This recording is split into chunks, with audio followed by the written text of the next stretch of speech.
Okay, I'm ready.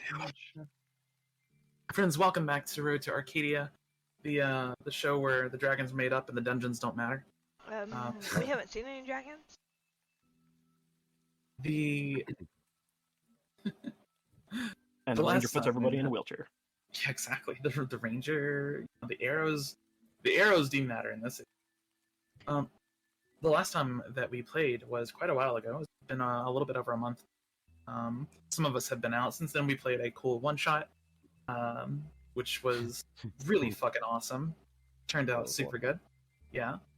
Do you make a leaf? Do you teach a leaf to talk? What? Do you teach the leaf? Yeah. But here we are back again.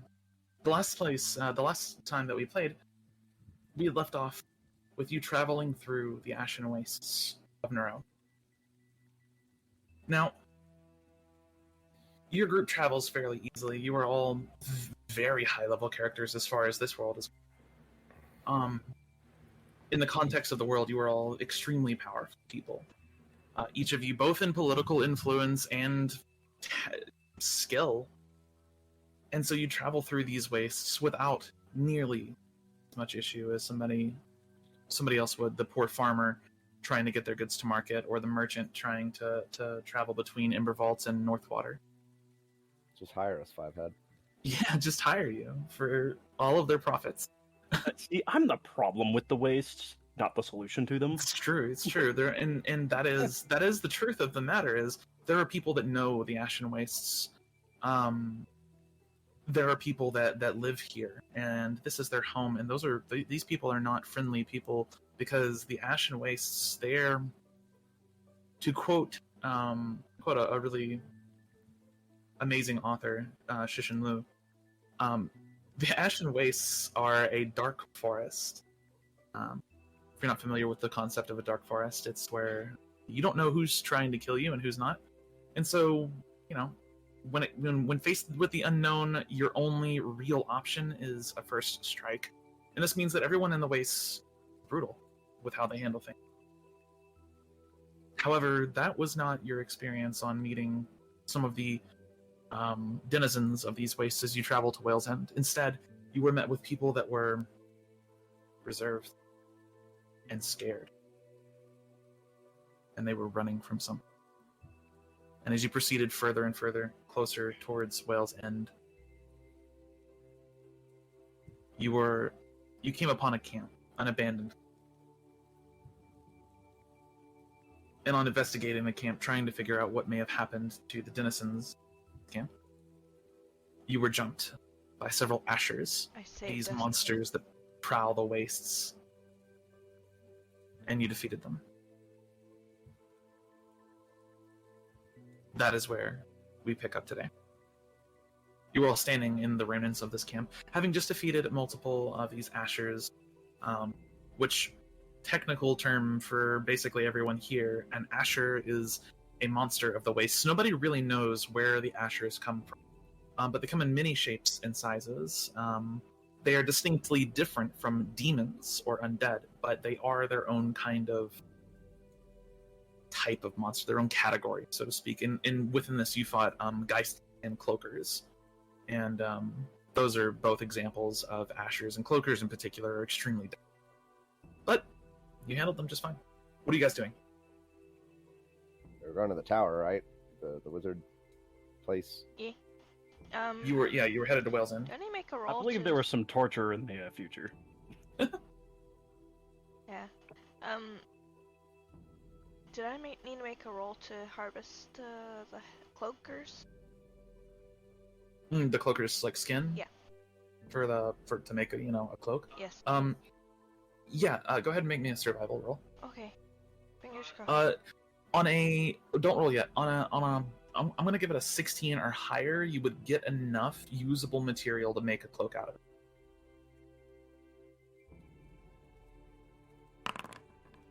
Oh. Womp womp. You just had to say it. Oh my god. You just had to say it. What sucks about that is I was thinking 15 or higher. But I was like, no, this would be really difficult, and you've probably never done this, so... Okay. Offering assistance only gives advantage, right? Yeah. It does, but Would you have to be proficient? yeah, are you proficient in survival? Yes, I am. Ah, I would allow you a roll as well. Okay. A 10 is good enough. Anything but a natural 1 there would have been fine. With both your rolls combined, I would say you have enough material right now to make a single cloak out of this. What this cloak does... The cloakers are adept at blending in with the ash. Their skin mirrors the ash almost perfectly, and so a cloak out of this, an ashen cloak, if you will, would basically give you advantage on stealth checks while you're in the ash. This will be really good. This is a thing that I need, but at the same point, I also feel like I don't need it as much as other people here need it. Could just go hunt more. There's plenty in the scar. Trust me, I've seen them. I mean, that's a great point, is with this cloak, I could then use this cloak to go hunt more, make more cloaks. The cloaker pops up on somebody, and you pop up behind the cloaker. Yes? Okay. The hunter becomes the hunted. We'll get it made whenever we get back to home. Leaving the camp behind, you see there is in the distance, you can see the keep, the Wail's End. It's not far now. Probably no more than 3 or 4 hours journey. But you can see over it a storm. The clouds have almost formed this halo around Wail's End. And you can see in the distance bits of lightning or flashes of lightning and occasionally hear the rolling thunder from them. It's not a dry place, Nureau. It's not a desert. But to see storms of this magnitude is fairly rare. This is a supercell. I wonder if that was before or after. Yeah, you would have been able to see this storm probably for the last day of travel. Oh, right. Somebody wanted to take a long rest, and I was like, we probably shouldn't, because the storm looked like it was... Long rest Mhm. is a week, I think. Right? Yeah, Yeah. long rests are a week. Oh, short rest, sorry. Yeah, short rest would be 8 hours. I believe I wanted a short rest because I got mauled. Sure, you did.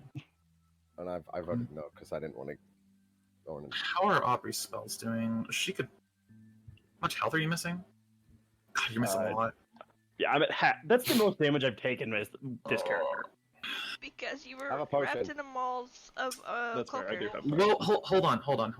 Aubrey can do this. Aubrey has some pretty insane out-of-combat healing. Instead of downing a potion, she can spend a 3rd level spell slot and basically heal you to full. And she can actually give a little bit more healing to the party as well. Huh. 3rd level spell slot or potion, y'all's choice. I only got 2 potions. I can't afford it. Wait, how does she have a... Because she's a paladin. Yeah, and there's Level Oh, 11 right, we're paladin. level 11. Right. Yeah, Yeah. y'all are level 11. I don't have dick for potions, so Okay. because I've been giving them all to the meat shields. Okay, she's gonna pop. What do you call it? Aura Vitality. This is 2d6, and it can heal as a bonus action. I think it can heal 10 times. What's the duration? 1 minute. Yeah, once per round, 1 minute. So there's the first d6, and then it can heal 5 more times, which is another 10 d6. Which Wait, is no, it should be 2d6 per tick. right. I don't know where. Okay, so there's 5 times. That's 6 times, and then it would be another 8 d6. Jesus. yeah, or vitality. It heals 10 times, right? Yeah. Yeah, it lasts a minute. It does. It lasts 1 minute. Okay, there we go. All right. Yeah. So, phew, I'm just gonna bunch this together, and we can kind of distribute it as you like. That is a total of 77 HP, and y'all can divide that however you wish. To make life easy. Nice to know So- that Emir is the one that's saying that. Yeah. Listen. Sometimes I don't know whose token I've got slept. So, Emonir, how much are you missing? Um, 48. 48? Okay. Let's see. Yes. Everybody else is missing a little bit here as well. Let's do this right here. So 77 divided by... Oh my god. 77 divided by 6. So Emonir, you will get back 25 hit points.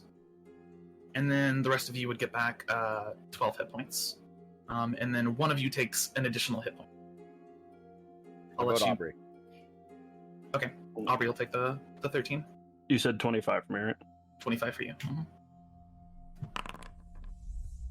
I did not mean to roll that. Oh no. Oh no. Make sure you put that back in your inventory. Yeah, Those I things will. are precious here. Shift plus 12. It's true. Okay. And then accidentally push enter. Oh my god. That broth? Oh my god. It's pretty good. That's fucking dope. Still wish there was meat in it. Yeah, me too. But you know what? That's a meat too. Haha. Okay. Boo.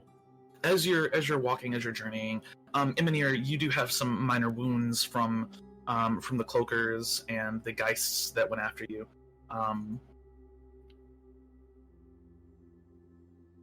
Aubrey just kind of, as you're walking, she just touches her hands together and says a little prayer to the flame. And you all feel this warmth come over you and regen some hit points. Okay. Continuing towards Wail's End, the castle gets larger and larger on the horizon. You can see the full shape of it now. It's not a terribly large keep. It is a reasonable sized structure, but it's not, it's not the palace in Embervault or anything like that. Emonir, you are a very perceptive individual. What is your passive perception? 20. 20? Yeah. That's pretty good. And Iverna... Without the restrictions of being blind. Gotcha. And Iverna, what is your passive perception? 22. 22? Okay. Emonir, you can see. So this you would be the one to notice this right away. Iverna, you would probably catch on pretty soon afterwards. It is really odd that there are no guards posted. You can see now you're less than a half a mile from the keep. There's not a single guard posted at the keep. This is not normal. You are approaching a cult of wizards, so maybe they have something else, but Emonir, thinking back into your travels through the wastes, there's not a single time you've ever approached a settlement and not been met by guards. When they notice me. When they notice you, correct. You approach a settlement in the open as you're doing now.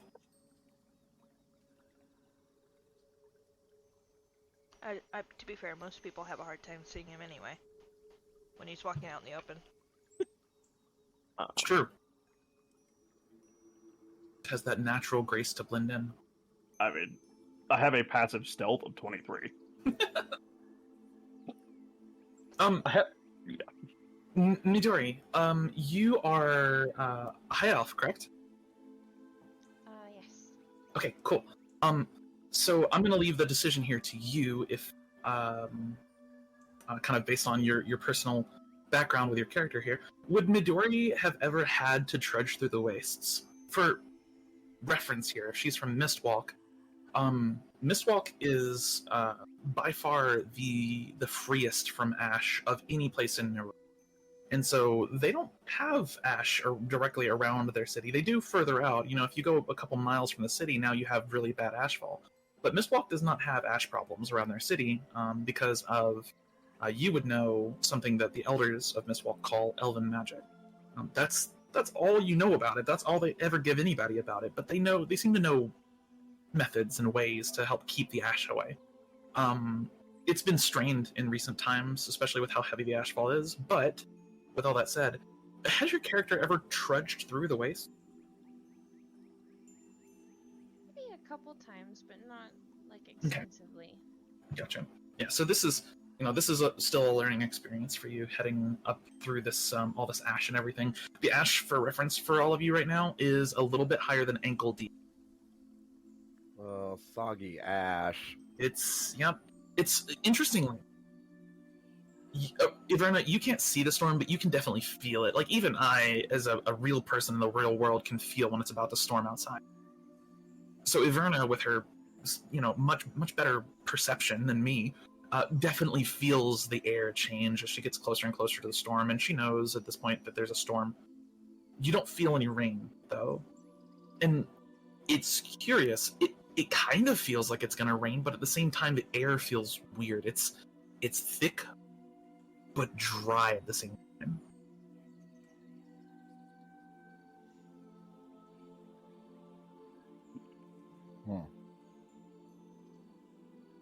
So I'll think on that for a minute. I'm going to take a massive bite of this ramen.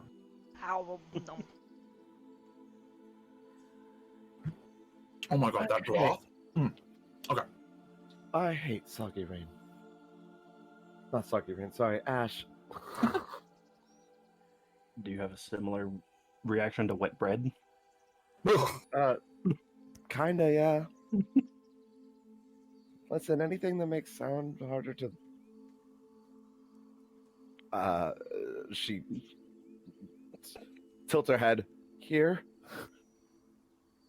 is a no good. No go in my book. And it would here as well, not just from the ash on the ground, but the air here. You can tell your senses are slightly dulled. Question. Would detect thoughts still be active? At this point, no chance. Okay. Just making Yeah, sure. it lasts 10 minutes, and y'all have already walked like 2 miles now. Okay. As you get closer to your goal, how's the party approaching Wail's End? Are you going for a more direct approach, or are you trying to get stealthily close? I would say at this point, you are probably about 600 yards from your destination. This is close enough for you to make out details of the walls, the gate, the tower, and Emonir, you confirm there's not a guard in sight. Yeah. You know I would who am? definitely be sneaking around and taking advantage of the lack thereof of subtlety. Oh yeah, I'm absolutely just waltzing right up. Okay. That is a fucking 30! That is a 30. That is a 30. crit! Mm-hmm. Okay, Emonir, you sneaking much closer. This is a breeze for you. The ash is thick. There's some falling right now, and so it is so easy for you to just blend into this environment. And you're very confident that nobody has any idea you're here, except for your party here. And maybe they don't even know you're here anymore now. But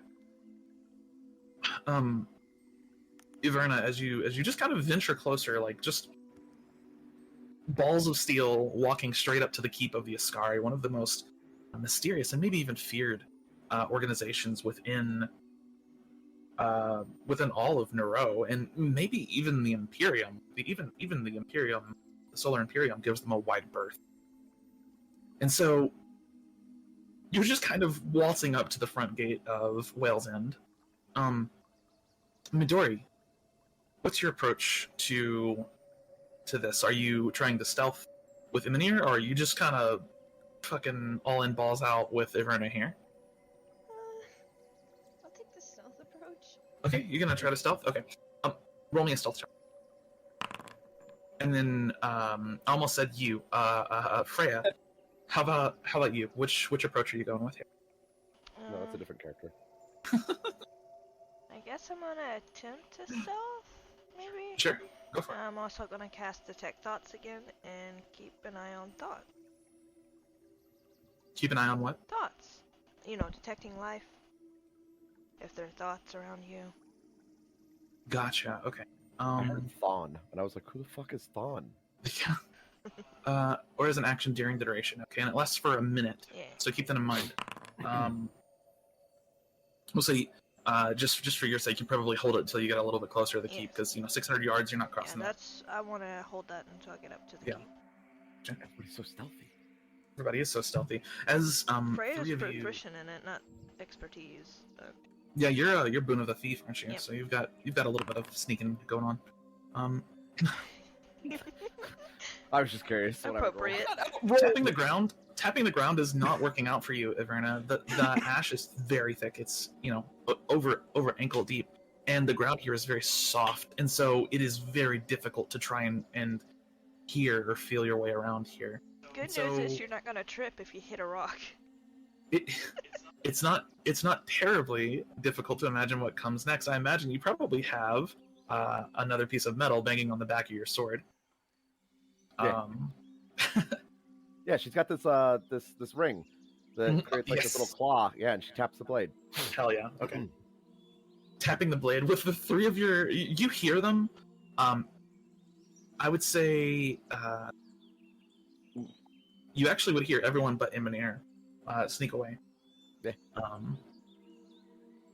Emonir, as usual, cannot you cannot hear him. Oh my god, Sam, we're in the middle of a D&C session, man. Hey, good news. Emonir doesn't have advantage for me.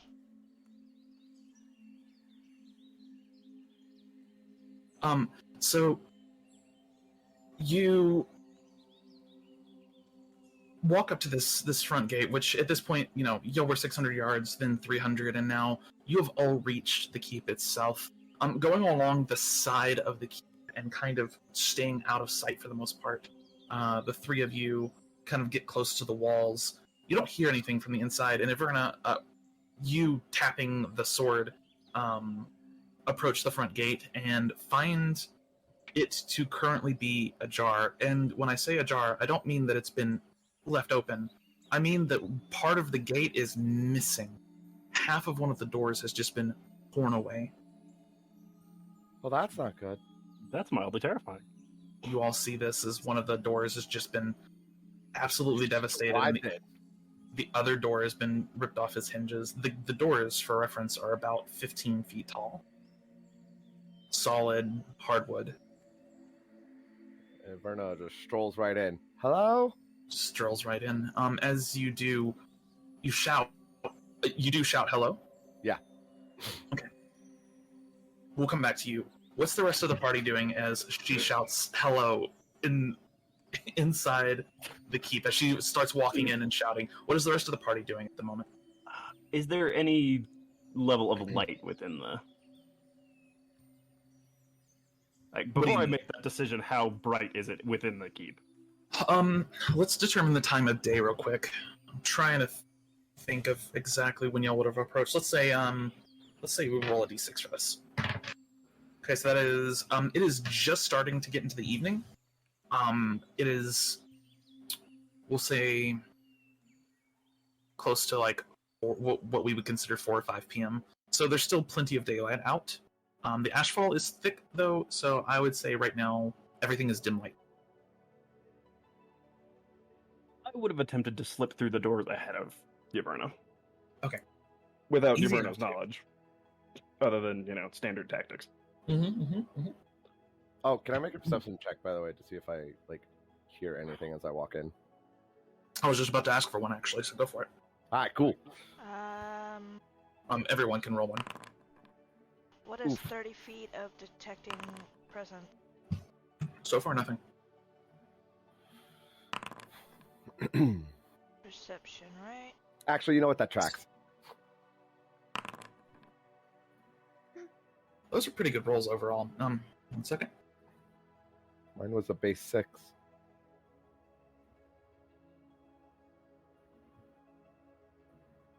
My God, your fucking perception's ridiculous.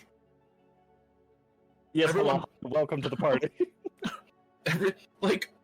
Between you and Eve, Oh, I don't think I've ever had a campaign where somebody didn't have plus 30 to their perception. hey, I've got a passive Hey, this is 20 the as only well. character I know, That is- but ever had high perception for me. this is also the only character that Eve's ever played that doesn't have ridiculous perception. I have 20. Wait, you have 20? Yes. You rolled a 17 and got 22. That's not 20. My passive perception is 20. Yeah, but I'm thinking active as well, though. Oh, active Like- is +5. Yeah, hers is plus Fucking 12. Hi, mine's Oh, plus her- 10. Passive should be higher because of alert, right? Your Yeah, passive, no, yeah, no. alert gives you plus 5. That's initiative. Oh, that is initiative. Observant is the one that gives yeah, you passive observant's perception. the one that gives you passive. Yeah, that's a plus 5. I don't think she has observant. Anyway. Entering into the keep, as Emonir slips in, Midori and Freja, are you staying outside the door waiting and listening, or are you slipping in with the rest of them? Is there doors to slip in? Like, is it solid wall going into the gate? So far, it's solid wall. There's no like side door that you've seen, but you're free to look for one. You would just have to go around the perimeter of the castle. So it's up to you. You can either try to get in the front gate, or you can go around the perimeter and look for a back entrance or something. I'll stay near the door and watch Okay, them. you're just gonna hover near the gate. Okay. Yeah. By the way, you didn't roll anything for Aubrey. Yeah, I know. I don't need to right now. Okay. Midori, are you going in the front gate, or are you hovering near it, or are you looking for a side door? What are you doing in this moment? I think back for now. Okay, gotcha. So Freya and Midori are kind of holding back near the front gate while Iverna and Emonir enter in. Perception checks all around here. You got them. Let me go ahead and roll one for Aubrey real quick. It's more like I'm gonna sit and perch and wait. Okay. Aubrey's not amazing at perception. Yeah, that tracks well. However, it doesn't take a ton of perception to hear this. Once you cross the gate, the sound travels a lot better.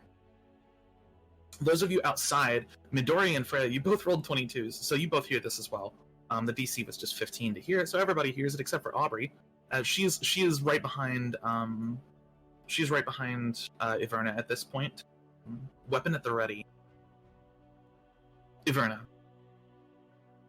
as you enter in to the courtyard, technically what you're entering into right now in this moment is a I forgot what these are called, but it's basically the kill box. It's the kill box that you enter into right as you cross into the castle gate.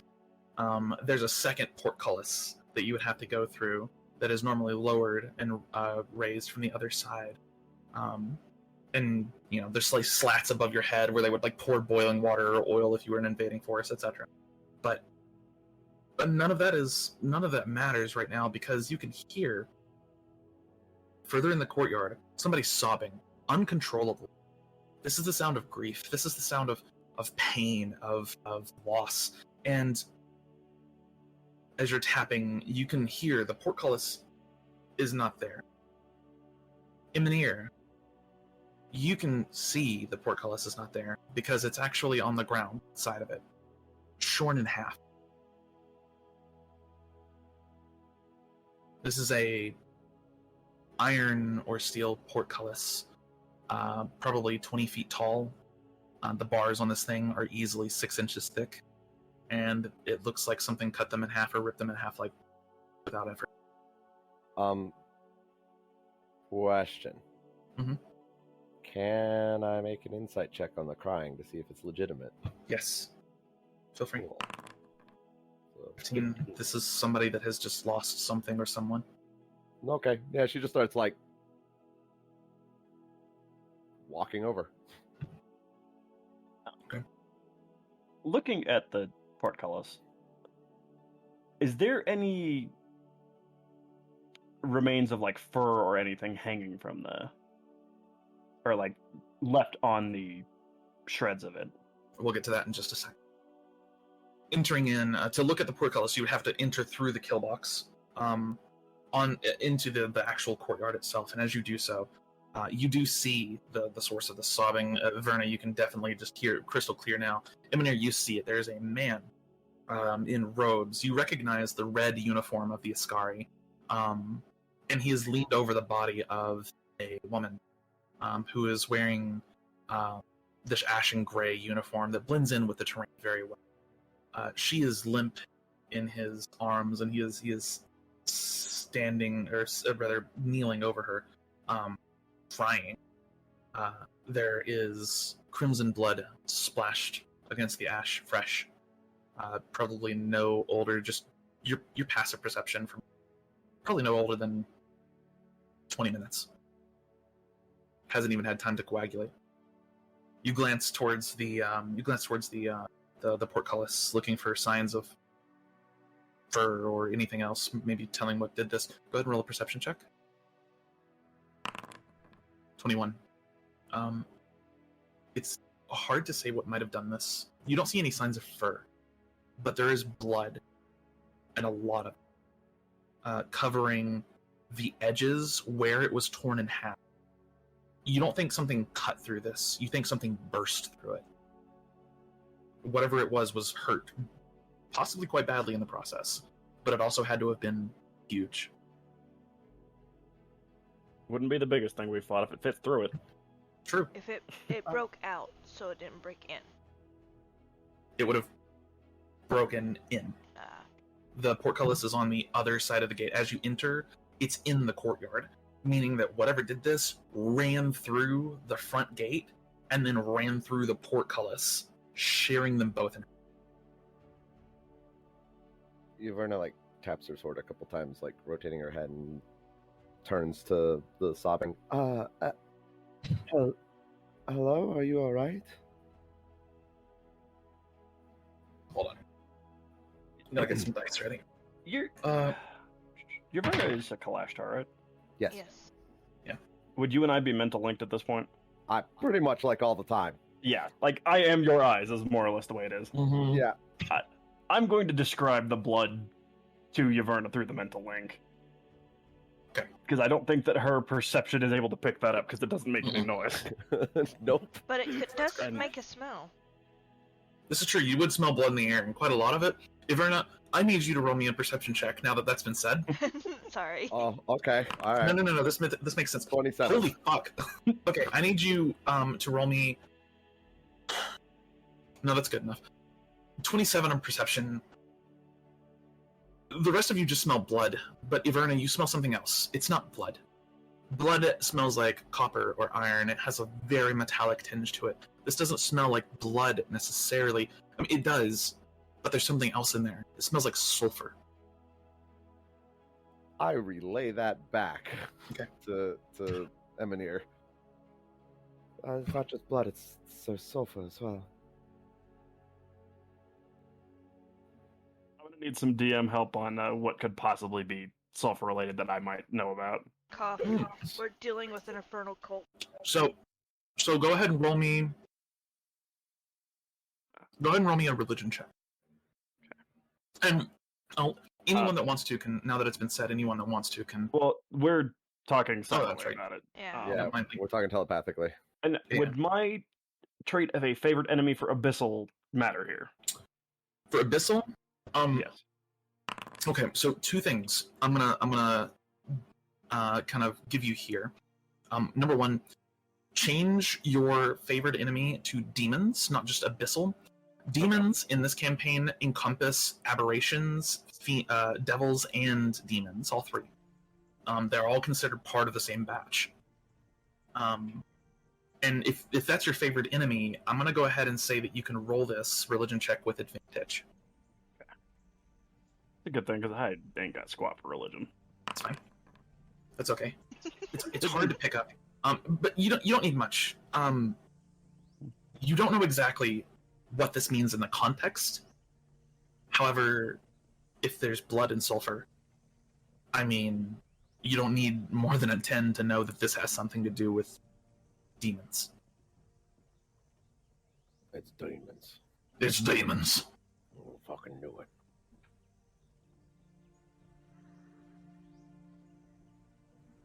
See the man that's kneeling over the mage, that's kneeling over this woman. She's got a weapon on the ground, this long curved blade, really super thin, like no wider at any point in the blade than an inch, but easily like 9 or 10 inches long. I did ask if he was okay. Gotcha. Okay. as you ask, I just, it wasn't supposed to be like this. It just, we didn't mean to do. You wanna? I'm going to urge you to be cautious about this. And with I don't know what that word means. with that mental statement, I'm going to back up as far to the far wall from this mage as I can, with my bow trained on his face, for what I can see of his face. Freya is gonna sneak up behind Uverna and use her as cover. Yeah, Aubrey at this point is now stepped next to Iverna. She's squaring with you, basically forming kind of a wall. Is she within 30? Is that mage within 30 feet? Yes. What is his thoughts? Surface thoughts?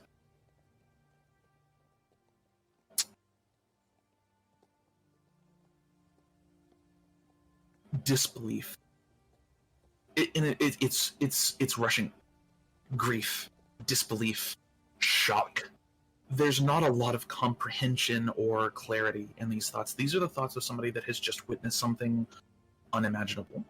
This is not just a bad event. This is a calamity. This is a cataclysm that has occurred in this person's life, and it occurred very recently. That's fair. That's immediately where my brain went with this was that there's going to be some demon that pops out of the asshole. No. Okay. No Endwalker spoilers. I'm not done. Oh. Yeah. If there's a demon that pops out of somebody's asshole in Endwalker, though, I will uninstall it. Where are you at? I'm You're past Rods at Han, right? I'm just past Rods at Han, yeah. Then I'm not spoiling squat. Oh wait, hold on. First time at Rods at Han, where there was that guy and he was really nice, and then he's like, "Put on the collar." No, that's Garlemald, isn't it? Oh, that is Garlemald. Yeah. Sorry, not Rods at Han. What's the settlement called then? Anyway, there's a little settlement in Garlemald. I thought that was Rods at Han until just now. And we went there, and then Fandaniel showed up, and he was like, "By the way," and then all of a sudden I'm eating dinner with Xenos. Yeah, she hasn't finished the body snatch part. Okay. Well, the body snatch part is stressful enough for anyone. Anyway. So,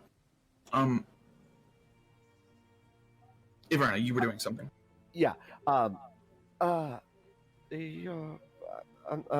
sorry if this comes off as insensitive, but your companion, this thing you were talking about, does it have to do with this smell of sulfur? He Maybe? turns to you. You can hear the shift in the ash as he sets her body down. And he turns to you, still on his knees, Emonir. Freya is still focused on his thoughts. His thoughts right now are identification. There's just this moment of clarity, like the shock kind of wears off for a second on actually hearing another person's voice, and you can tell he's now focused in on who this is. Who are these people? Do they not know? Do they not understand what they've just walked into? Are these travelers? Why are there travelers at Wail's Inn? And he appraises you before he speaks. Who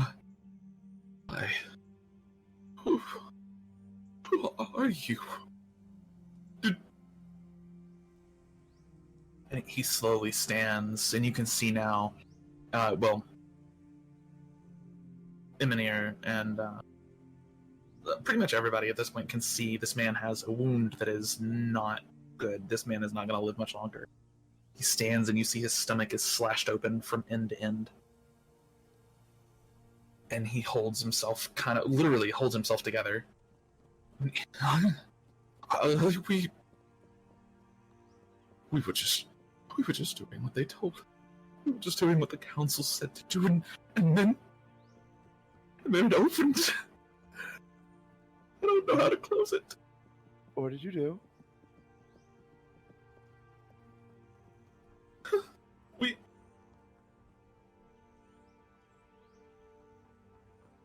Infernus. Everybody right now, actually, you don't even need religion checks. All of you know what the fuck Infernus is. Whether or not you know a lot about it, we'll determine later, but Infernus is is basically the hells here. This is the demonic plane. This is, Infernus is the realm of punishment, or the realm of torment. That's what it's also often referred to. He kind of squeezes himself, almost hugs himself, and the council, they left us very specific instructions, and we followed them to the letter, and they didn't say this would happen. We were trying to perform a ritual. And he wipes tears from his eyes. You can see the mask of the Ascari is on the ground. We were trying to perform a ritual, and it backfired. And I don't... she's dead. Question. Yeah? Would a potion help him? No. He is far too gone for a potion. Damn. And now I have an eyelash in my eye. Ow, okay. Now he is far too gone for a potion, and Emonir, you can see this man shouldn't even be standing. In no world should this man be on his feet. I liked the idea of a blind woman standing over some guy whose intestines are hanging out, like draining a potion onto the open wound. With Yaverna's lack of education, I would not be surprised at that attempt. And it's not over. You've got to stop it. Go. Are you able? Are you adventurous? Please just go. Go where? To the basement. Okay. Taliynak, he's trying to complete it, but it's not. You see him retch all of a sudden, Emonir. Your reaction immediately as he makes this quick and violent motion, is just. He's got an arrow in his throat. You fire? If he's going to make a quick and abrupt motion, he all of a sudden just an arrow in his throat. Yeah, a quick, abrupt motion. The arrow hits his throat, and he cries out and falls to the ground. And you see, as his hand falls away, it's not... it's not what you expect. As you see a head emerge from his stomach. What the fuck? Is this a knoll?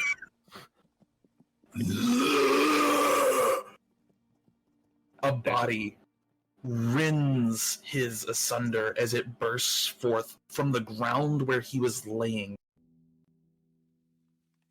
And you see this twisted form.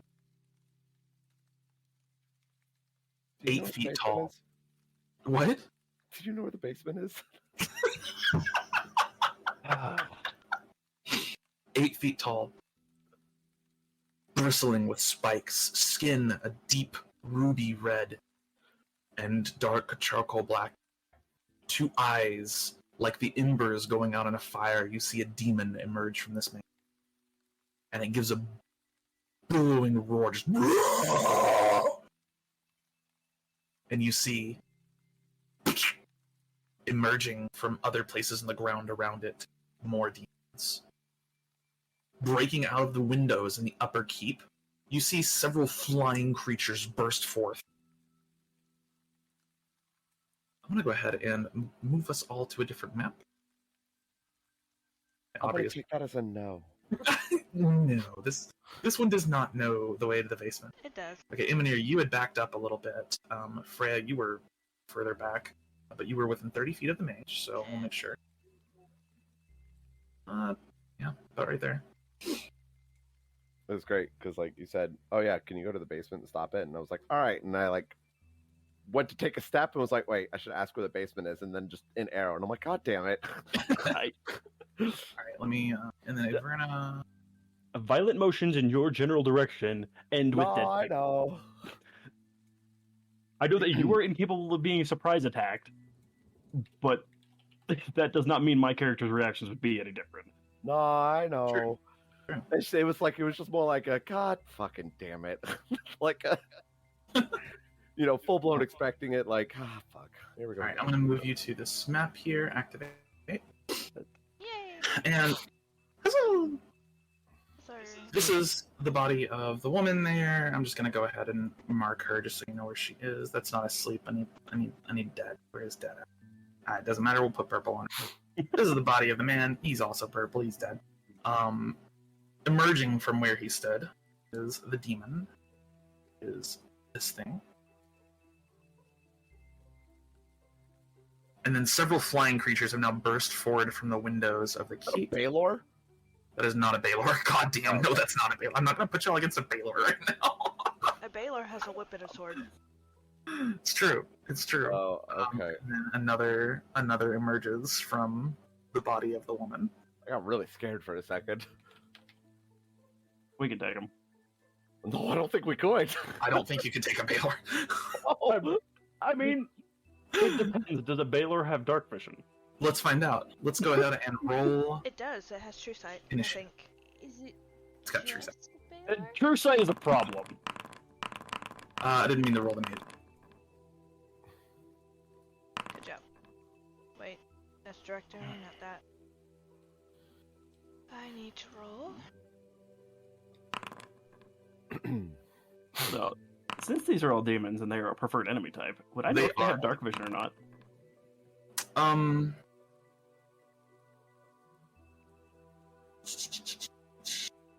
I will give you once combat starts. I'll give you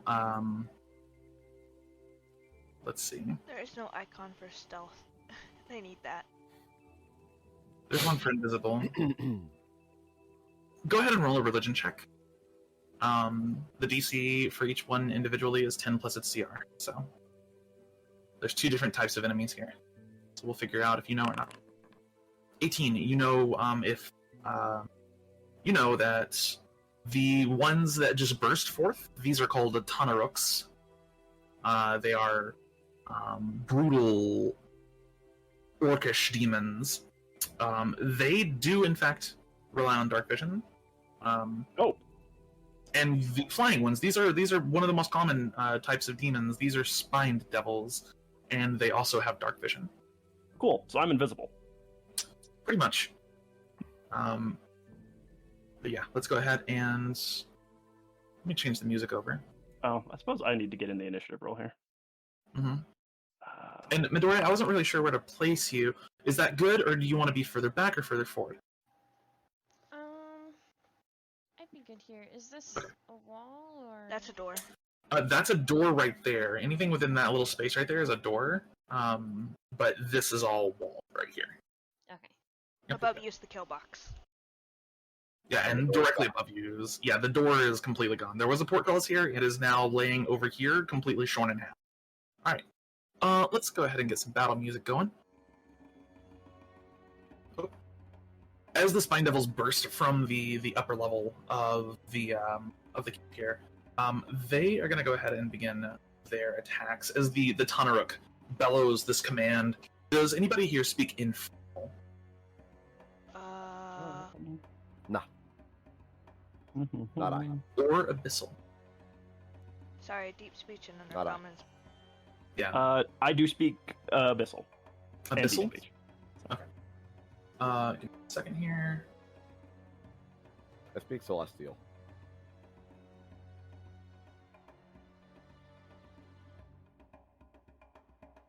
My character is an Elder's Horror Seeker. It's true. The Tanaruk in the center says, Kadzimf rolls Emir Odwan 4 Zamir Kadiv, which is abyssal or infernal. They're the same language in this world. This is infernal for kill them, rend their flesh, take their blood. And the Spine Devil is going to go ahead and take that to heart here. They're going to make... Is she still stealthed as well? Let me Let's see here. What was her stealth roll? It was pretty good. Yeah, 17. They don't seem to notice two of you, Emonir and Midori. Freya, are you invisible? No, I'm hidden. I was still stealth.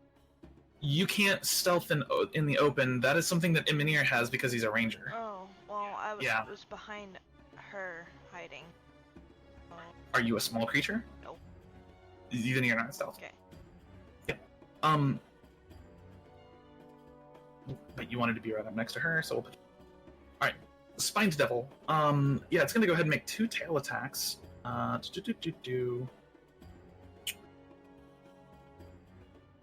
Actually, it's just gonna swoop in. Yeah, it's just gonna swoop in, and it's going straight for you, Iverna.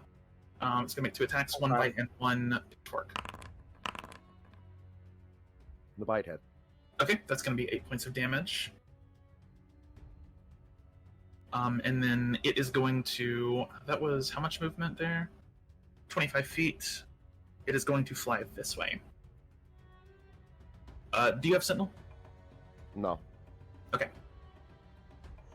These things are immune to attacks of opportunity. So. Fucking flyby. Flyby is OP. Alright, that is the Spine Devil's turn. Midori, it's now your turn. You right now you don't see this Spine Devil right here. But you do see what's going on in this part of the courtyard over here. Alright, so I can see these guys? Yes, you can. They're up in the air. Let me... instead of marking them, they're all currently 30 feet up in the air. Okay.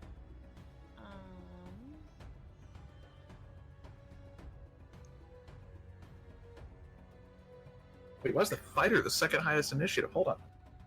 Because I had a shit roll. Hmm? I'm gonna use this on the one on the right. Okay. Let's see here. You have to do a normal roll. After your attack, immediately after the arrow hits. Yeah, you would have to go ahead and make an attack roll.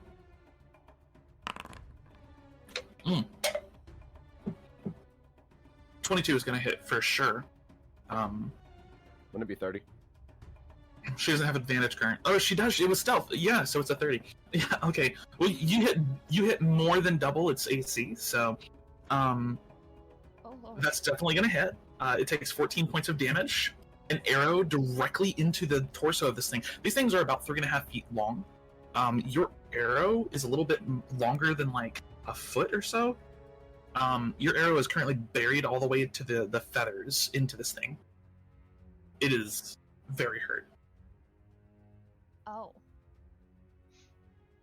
Oh, this is gonna be fun. And then you have the bursting arrow. As the arrow zoops through the air, you have the tip of the arrow has this little kind of arcane spark on it. As it strikes the Spine Devil, this wave of force just echoes out from him. 6 points of damage. Okay, does he have to make a save, or is it just immediately the damage takes? I think as long as it hits, it takes. Yeah, that's it also fucking hits great. anything within 10 feet as well. Yep, and this one is also within 10 feet, so it's gonna hit the second one. Yeah, 6 points of damage. The arrow hits, there's a moment of delay, and then it bursts out with a wave of force. He goes, "Wah!" And then he like grabs for the arrow, and then you watch him explode. Like, guts and gore and everything else. Except for it's not guts and gore. When he explodes, there's this dark red fluid that just echoes outwards from his location. By the time it hits the ground, it's ash. This one's also going to take 6 points just from that wave of force that echoed out from him. A lot of You damage. want my broth? No, but I will take your bowl. Cool. I'd like to get that off the bed. Alright, Midori, is that the end of your turn? Then I will move here. Okay. That'll be my turn. Not bad. That's a good turn. Alright, Midori, that's going to be the end of your turn. It is this Tanaruk's turn. This Tanaruk is going to rush up here. We're going to engage the strongest looking individuals in the group, because that's how Tanaruk... start off with you, Iverna. Okay. Because you look like you're issuing a challenge. You're in the front of the group. Big true. He's going to go ahead and he's going to make a bite and a grace attack at you. Okay. 1 bite and 1 grace. Bite attack, 19. Misses. Great sword. 18 misses. Nice. As he rushes up, he's got this bone greatsword that you see now is carved out of a bone that is probably not his, as this is much too large to have ever been his. Swings down, you block the blade easily. Whoops. Same mentality as a Tanaruk. Just fucking beat up the person who looks the strongest. Whoops. With the chair. With a chair. Yeah, easily block the blade, and as he tries to get a bite on you, your armor easily just absorbs the blow. Hi, yes, do you know where the basement is? You might be making it angry.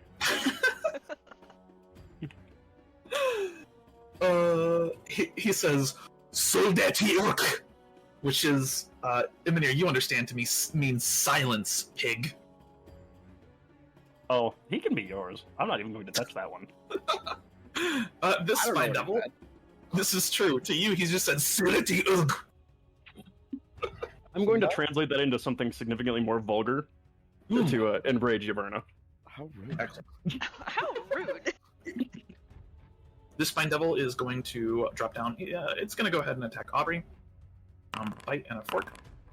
Aubrey's going to say, fuck off, please. And, oh, actually, she only has 18 AC. Hold on. Wait. Does she use a shield? She does, I think. Does she have plate? She does. She has plate armor. So that's where the 18 comes from. And she has a shield equipped. Oh, it's because of the fucking stupid effect thing. Okay, she should have 20 AC. So yeah, that's a miss. For sure.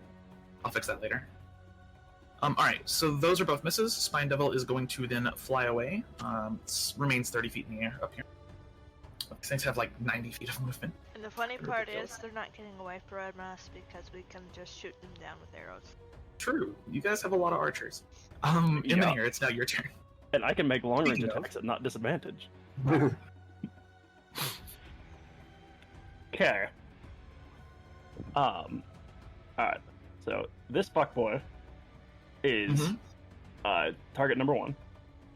Okay. So with my bonus action, he's getting a hunter's mark. Okay. That's a garbage roll, but that's okay. Every little bit matters. Okay. Now No, she'll crit this time.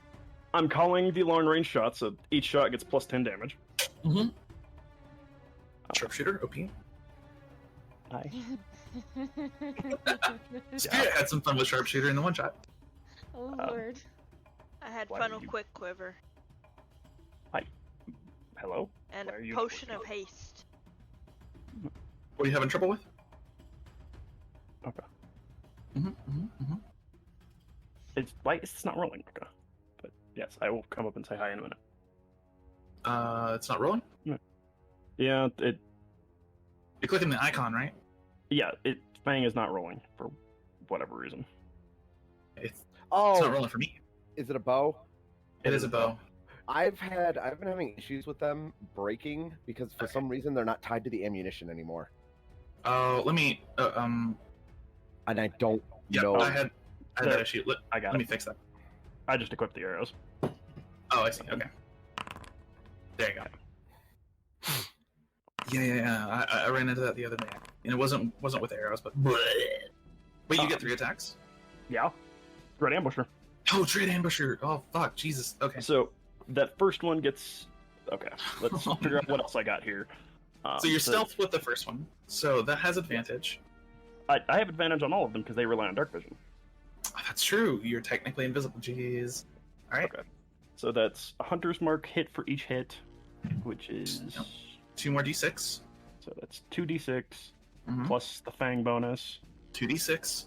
So that's 4d6 plus sneak attack is Which I 5d6. What's your rogue level?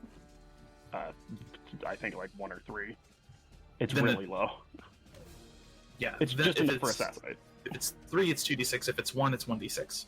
So Okay. if you have assassinate, it's 3, so it's 2d6. Okay, so that's 6d6. Dread Ambusher also gets an extra d8. Yep. Okay. I thought you I'm could get assassin level 2. Okay. No, rogues subclass is level 3. Oh, okay. Wow. Wow, what? Yeah. Wow. Oh my god. And then we're gonna do 8. That might be the worst. That might be the worst roll I've ever seen for damage. Okay. You rolled a natural 1 on half the die. Yeah. And then it slowly went Okay. up from there. And then you rolled a 2 on 2 of the others. I didn't add any extra poison. Oh my goodness. Okay. 3 and then 1 3. Mhm. yeah. Okay. So add up all that damage and then add 30. Wait, 3 1s, 2. Hold on. And then add 30, right? Yeah. Okay. So this thing's probably dead. Wait, why at 30? Sharpshooter. Sharpshooter. Called shots, my boy. 10 per attack. Oh, which one are you hitting? The one back here. Oh, This point. This thing's about to explode. All right. So Explode like it exploded that body. let's start this off. Let me double check if Tanaruks are immune to poison. They are resistant to poison. I'm gonna take the 1s as poison. So the 2 of the 1s is poison, just because I feel like maybe we need a little bit of benevolence here. So 2 of the 1s are poison, so 1 of them doesn't count. That is gonna be 7 plus 8 plus 13. Oh, that one's a crit too. Plus 2 plus 9 plus 3. Okay. Starting Wait. off. Does Hunter's Mark damage Let me rephrase it. Does Hunter's Mark die get doubled on a crit? It does. So roll another d6 for me. Yeah, it's not bad, not bad. That brings the damage total, not including Sharpshooter, to 46. So 76 points of damage on your first turn. On those shit-ass rolls. On that shit roll, he is not dead. However, 3 arrows directly in the center of his face make him wish he was. Did you add the extra damage from Dread Ambusher? There's a d8 in there somewhere. Yeah, it was that there's 3 the right D8. there. The 3 Okay. was the D8. That is I'm missing that was a lot of something. damage. I don't think you are. I think that was a lot of riders. I think you just rolled real low. Yeah. 3 sneak Um, attacks. No. It's Oh, only you got one a sneak attack. attack. You got the hunter's marks. You got the crit hunter's mark. Yep, all that other stuff. So it's all in there. Okay. Emonir, a ton of damage. 3 arrows loosed, strike him in the center of the face. Is that the end of your turn? I'm gonna shift this direction. Okay. Gotcha. And then, because I'm invisible, I'm gonna go stand up. I'm gonna go upstairs real quick. That's fine. That works. Okay. This is the part where I tell Ark that being invisible means they just have disadvantage on attacks, not that they can't target you. Anyway, so 3 arrows kind of come out of the darkness here and just pincushion this Tanaruk. This Spine Devil is gonna go after you, Freya. Bite and Fork. I think both of those miss, I'm They pretty sure. miss. And then right back up here. Alright, and Averna, it's now your turn. Okay, cool. Flip. Mhm, Spirit. mhm. Set my temp HP back to 10. Okay. And then I'm gonna make 3 attacks against them with advantage. With As I advantage. As you do. Yeah. Alright, so where's my weapon? There it is. First attack. 27. Yeah, that's gonna hit for sure. Alright, cool. Word of Light, nice. Smite him. Okay. That's gonna be. Well, that's a What 13. the fuck? That's gonna miss. Oh. 26. Okay, that's gonna hit. So 7, 11, and 7. 25 points of damage. Still not fucking bad at all. Plus minus 25 here. 25 points of damage to this Tanaruk, who attempts to block some of the attacks. However, Irona, you're too quick. Boom, boom, boom. And normally fighting demons is a terrifying thing because they're not really damageable by normal mundane weapons. However, Baradin's blade easily cutting through his skin. So Are these I hate to meta this a little bit, but also I want to keep it fair. Are these like base stat block Tanaruks? basically, Do they have the reaction where they can make an attack against somebody in melee range when they get attacked? they do. All right. They do. So, sorry, give me a second. I'm trying to hit like a hot pepper or something. So that, yeah, he's gonna go ahead and he's gonna make a bite attack, which is gonna miss you. Okay, yeah, that misses too. I think they have advantage, don't they, with that? Yeah, they do, but his advantage is 11, so. Cool. Yeah, that's definitely. All right, Iverna, I believe that's the end of your turn. That's the end of my turn. As he rushes in, you block the great sword, like shoulder check the bite as he goes to bite you, like just shove your shoulder into his face, and he kind of stumbles backwards. Three quick attacks back to back against him. He manages to parry one of them, but the other two hit. It's Aubrey's turn. She's like, I smell demons. She's like, demons. They She's must gonna step right here, and then right here. Locking them both into combat, and she is going to use Judgment of the Flame on this Tanaruk.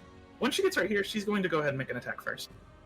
She's going to go ahead and use 2 attacks with Judgment of the Flame. And then, now, hold on. That's supposed to be 2d6 total damage. I mean, I guess it is. It's no different. Whatever. I'll fix that later. And then she's also supposed to have Improved Divine Smite, which is another 1d8 each. Yeah, there we go. These things are not vulnerable to radiant damage, are they? No, they're not.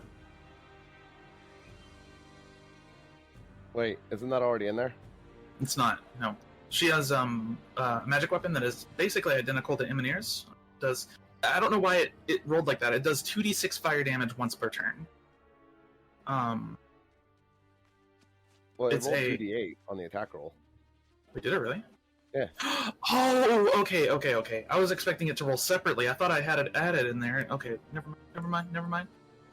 That's correct. Good catch. 13 plus 12 plus 2 plus 5. That it. 13 plus 5 plus 12. 32 points of damage to this guy. Now he is pretty much... he's resistant to fire, so that is going to be minus... That's okay. Total of 29 points of damage against this guy. And then she's going to step right here and lock both of them in combat. I don't think she's going to use any of her bonus actions in this moment. No, spell slots are precious. I don't really want to use any, and we're fine. So, alright, that's the end of Aubrey's turn. Freya. Yeah.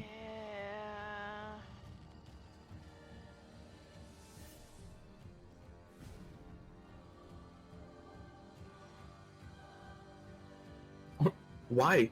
Did you know that paladins have the highest potential damage per round of any class in D&D? I suppose.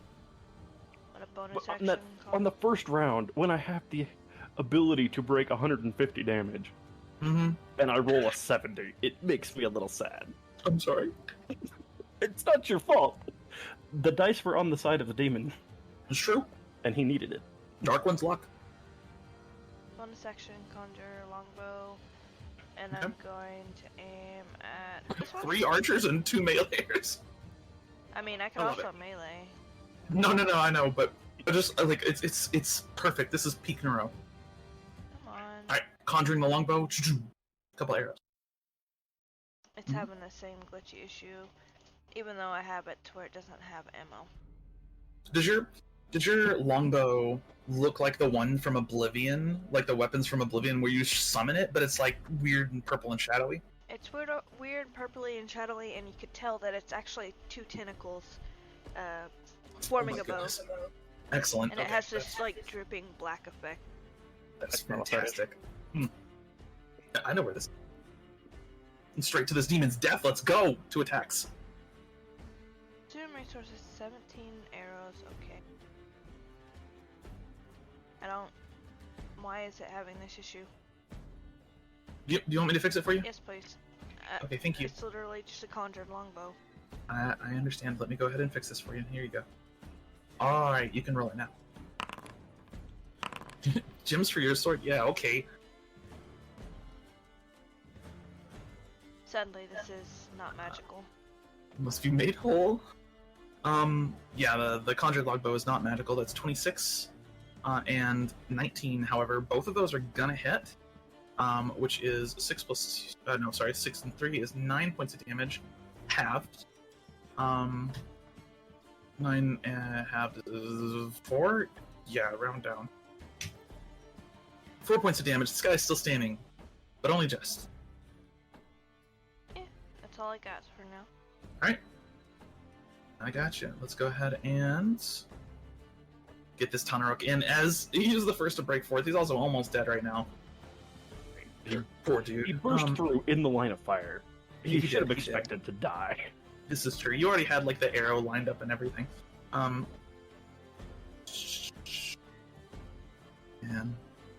he ain't got much, but he's gonna make some attacks. Yeah, he's gonna get right here.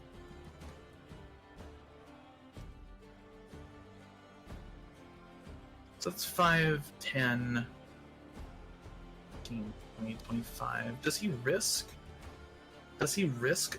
the attack from the paladin? That's the real question. No, he's not gonna risk it. He's just gonna attack Aubrey. No, go ahead, risk it. Jesus. Okay. That'll be more Yeah, the music. 24 is gonna hit. The 18 does miss. That's gonna be the end of the next turn. It is the Spine Devil's turn. Yeah, it's gonna do the thing.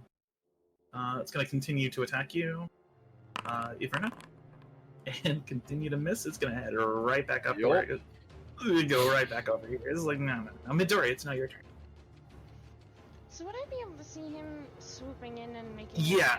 You see him coming down, and like he rapidly comes down. Like imagine how a falcon dives. He does that, but instead of a beak, it's a pitchfork. However, not very accurate, and you watch him swoop away again. And the one that you heard is over here. I'm gonna come out here. Mhm. I'm gonna take shots at him. Okay. Because he's being rude. True, he is. Very true. All right. How about accuracy coming in? 2 crits so far for you. Does she have So that is- advantage? Oh wait, do you have advantage? I don't think you I do. don't think I do, no. That's right. Not, that's right, not that's to right. be that. Not to be No, the no, kid no, who no, asked no, if the no. teacher collected the homework, but No. At the same time, they all do still hit. So 8 plus 13. Which one were you attacking? I'm sorry. The one over here. Gotcha. Yeah. That is 29 points of damage. This thing had 26 HP, 3 arrows, and as it's going in for another dive bomb, you catch it with an arrow in the wing. It goes into a spin, and then you plant 2 more arrows straight into it. Falls dead. I'm gonna move back here. Okay. That'll be my turn. All right. It is this Tanaruk's turn. Tawny boy ain't having such a great day. He's gonna move right here for cinematic reasons, and then bite and greatsword Iverna. I think that might be a hit. Those both hit. All right, That hurt. that's 27 points of damage to you as the Tanaruk catches your blade. You go in for like another attack. He catches your blade, headbutts you, and then lands a good slash with the greatsword. Okay, that's fine, Spirit. Super rude.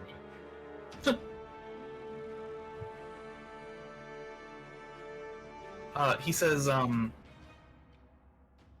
"Je shoot, you Zephyr Ulzwazi," which Emonir you recognize as "I will eat your intestines." he called your mother a hamster. I mean, she kind of was. This little spine devil, these things are pretty smart. They know some things. He doesn't know where you are exactly, Emonir, but he is gonna try. He's gonna use 2 spine attacks in your direction, Emonir, both with a disadvantage. Nope. I believe both of those are gonna miss as they just like land clear over here. And Emonir, it's now your turn. Okay. So the big one with the hunter's mark is looking decently bloody, correct? He is very close to death. Okay. I'm gonna opt for my sneak attack beyond this asshole. So first attack is gonna be towards him. Okay. That is a called shot, so that is plus 10. Right. And then Um, plus 2d6. Okay. There we go. That's more like Not it. bad, not bad. That's gonna be 21 points of damage to this guy. Pretty good. Okay. He's still standing, however. No. I was doing it to this guy. Oh, my bad. Yeah. No, I thought was. you. Oh, I was I meant the other shooting the Tanaruk. fucker out of the air. Okay, No. well, Him I'm leaving alone. He's ours. yeah, as the two spines he just shot don't even have time to hit the ground before an arrow is straight through his head, and he turns into ash before he hits the ground. Alright, so the one back here is Mhm. getting the fang attack. Okay. Oh wait, I only have 2. You have 2, yeah. Okay, nope, this guy's getting them. This Ranger one's fang. getting the fang attack. Okay. It is a call shot, You- which would be Yep, a 25. and you do have advantage. So that's going to be 25 to hit, which, yeah, that's definitely going to hit. 11, 26. does Fang specify it has to be on the first attack, or It says once per turn. it just says once per turn? So yeah, sure, you can choose. Yeah, that's going to hit, and that is just barely enough damage to take him out. 'Cause he is... Poison damage would be halved. Right, yeah. He only had like 13 HP left. Okay. I just... If I'm going to take her crit away, I'm going to take away some of my damage. Nope. He only had a little bit left, so... Alright. Emonir. 2 attacks. Zoom. Is that the end of your turn? Yes. That's the Spine Devil's turn. He has a Spined Devil. He has a Spine Devil.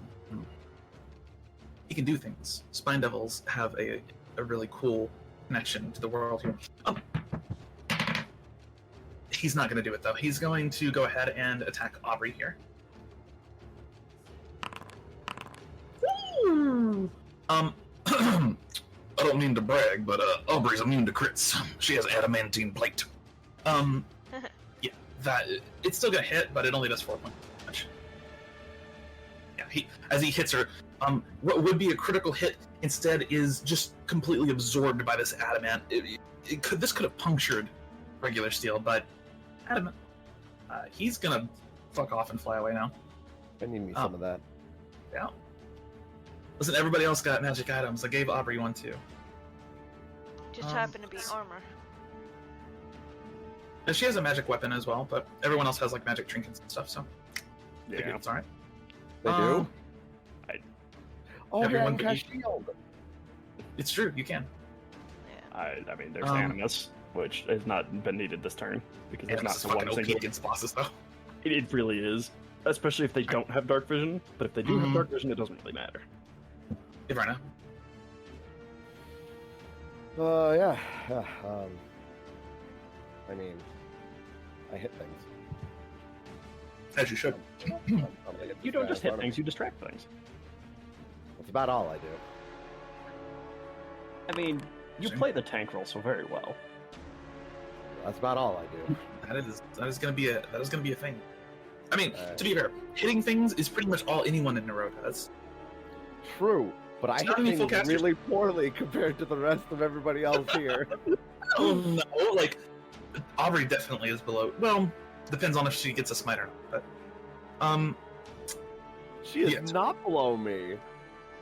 she is, I do 1d8 plus 3 plus 1. That's it. and you can give yourself advantage multiple times. Keep that in mind. Whoa. Accuracy is worth a lot. So I can do it once per encounter, unless we take a long Basically, rest. In which case, then I can do it like Is 3 Fighting times. Spirit not short rest? No, it's not. What? Yeah. Yeah, my blade is Yeah. for an extra action and song rest as well. Do we Alright. need to house rule that? No. Anyway, Hope, 22, 7 points of damage. 27, 5 points of damage. Third attack. Damn. Yeah. That one's gonna miss. Alright. Iverna, is that the end of your turn? Yeah, it is. Also, you get 3 attacks a turn. She only gets 2. If you hit, you add your modifier 3 times. Wait. That is something you also have over me. Yeah, fighters are great because, you know, level 20 fighters getting 4 attacks while the fucking paladin's over here with 2. This is why you take Polar Master. Alright. Yeah, I mean... Oh. Should be... Hold on, I want to try and fix it real quick. Give me a sec. Because her weapon is fucked up. Yeah, that's why I was like musing earlier. I was like, man, I kind of wish I had like made a battle master. Oh man, battle masters are so good. Okay. Yeah, and they're bludgeoning. their stuff comes back on a short rest. And then it should be 2d6. Unlike fighting spirit. Yeah. Get rid of that versatile damage.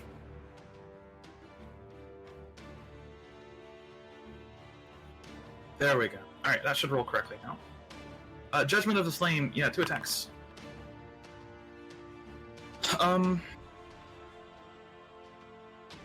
Was this thing facing you or her? Me? It just attacked me. Yeah. Okay, gotcha. Yeah, that's gonna be a crit. So, I mean, it is resistant to fire damage. So 17 plus 5 plus 6. And then a 17, oh, sorry, 26. So 13 plus 2. Yeah, it's gone. As you catch the blade, you bind the blade with this thing, it tries to make a bite attack against you, and you just hear this, like, sick thump as the hammer connects with the back of the head, and it is... Let me, No, look at something quick.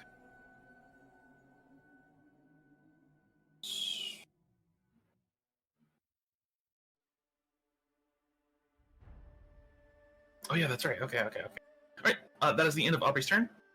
Freya. I'm gonna move here, and I'm gonna shoot at the Spine Devil. Hey, that extra 5 shouldn't have been on there. Her 2d6 is only supposed to roll once a turn. He still would have died, though. Alright. 23 and 25, yeah, that's definitely gonna hit. You're shooting at this little guy that's left, right? Yeah. Okay. 14 points of damage. Do Spine Devils have resistances? They do. It's gonna be 7 points of damage. Not bad. Midori.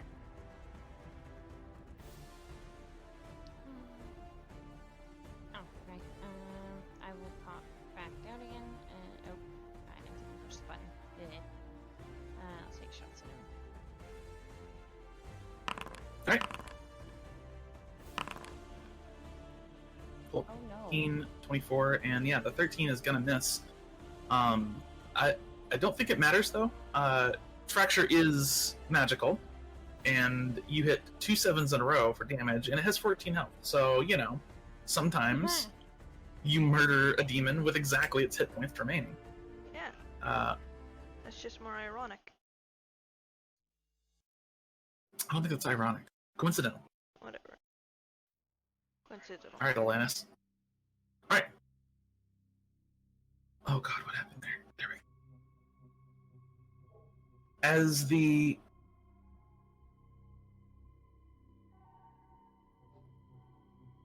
demons are slain, you watch their bodies turn into ash. The same color, indistinguishable, as the ash around you. The 2 mages, dead on the ground.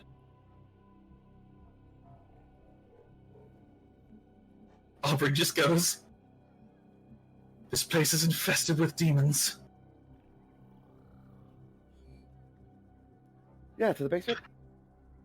Seems like home to me. Sure. Yeah, you guys are gonna go inside and just go straight to the basement?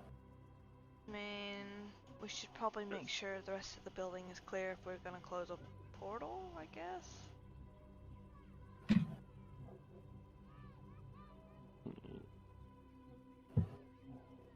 Is there a portal to close? I don't think there is. Said they were trying to complete a ritual in the basement. Yeah. True, I but... know, or something. Alright, so if y'all are headed down to the basement, you have to go inside first. Who's the first inside? Yverna. Yverna? Okay. Aubrey will follow close behind you. It's always Yverna. I'm gonna do that. And I'm gonna sneak in a distant third. Okay. And I'll be right behind him here. Midori, are you trying to stealth in, or are you just entering in with Yverna and Aubrey? I'll try to be stealthy. Sure. We've already proven there's demons around. So, entering in is difficult to stealth in this situation, and let me explain why. As Iverna and Aubrey enter into the front door, which is, by the way, off its hinges, basically, it's oddly shut. But when you go to open it, it instead falls. Like it was placed there after it had been knocked off its hinges. You see an interesting sight in front of you. Two men sit sipping some kind of drink, tea or something, on a couple of chairs. Both of them kind of look towards you as you enter in, and then further off in a different area, kind of this room, the two men would be to your left as you enter. Another group is to your right. You see a mage there, sitting there, along with a couple of other, what you assume are probably like lower level mages, or even like servants or something. You're not really sure what the Ascari hierarchy looks like, but one of them is wearing the normal red robes of the Ascari. The other are all dressed in this kind of ash, gray and red uniform. One of the men turns and, "Hey, look! They're here to join the party! Hey, have a seat! Have a seat! I didn't know we invited anybody!" What kind of party? "Oh, we're just chatting and telling stories, that's all." "Yeah, Come in. chatting and telling stories, and here we got some fresh brewed tea," and he gestures to the table in front of him where the table's blank. Insight? Okay, Oh, yeah. the 14. table's blank. The table does not have anything on top of it. Yeah, Freya. Oh god. 14, yeah. Not sure what's going on here, but there's no tea on the table. Where's the And- basement? The basement? Why do you need the basement? The party's right here. The mage speaks up now, turns, and still has the Ascari mask on, which is this like completely blank mask, 2 eye holes, and then it's got red, basically like where the cheekbones would be, like red flourishes. And turns to you. "It would be great if you would just stay. There's no reason to go to the basement. They're busy down there. There's so much to do here." Did you know? I know We have an murder's in your important delivery style. for them, though. I still have detect thoughts on. What's going on here? You try and detect thoughts? Yeah, I'm kind of. Getting no surface thoughts from any of these people. Ivarna, you say that, and the mage, No. I think it would be better if you stayed here. See, the basement is plagued with problems, and there are none up here. Yeah, I know, but that's why we need to finish this delivery. Like, we really, really need to get down there. Like, it might interrupt your party if we don't get down there. Sit Not bad. down. you hear like this multitude of voices ring out in your ears as the mage is going to cast command. I'm gonna counterspell. Oh, okay. No. Command is a first level spell. Counterspell is a third level spell. Command is dead. Casting command on. You, Iverna. Oh well, Oh. if it's just a one thing spell, I don't think I'd actually counterspell. Yeah, don't counterspell it. Okay. Yeah. Okay. We'll delete Yeah. that then. I thought it was. So Iverna, possible. roll a wisdom save. All right, cool. Because I'm a Kalashtar, I have advantage on these, right? Mm-hmm. Yeah. I have a +9 to my wisdom saves. That's a 27. Okay. A 27. Liches. Liches have a DC of around 21. And this man is a level like 8 mage. So I think a 27 would succeed. I'm pretty sure. Well, let me double check. Nope. That you easily resist the command. Look, we really, really gotta finish this delivery. Can you tell us where the basement is, please? And she just looks completely unfazed.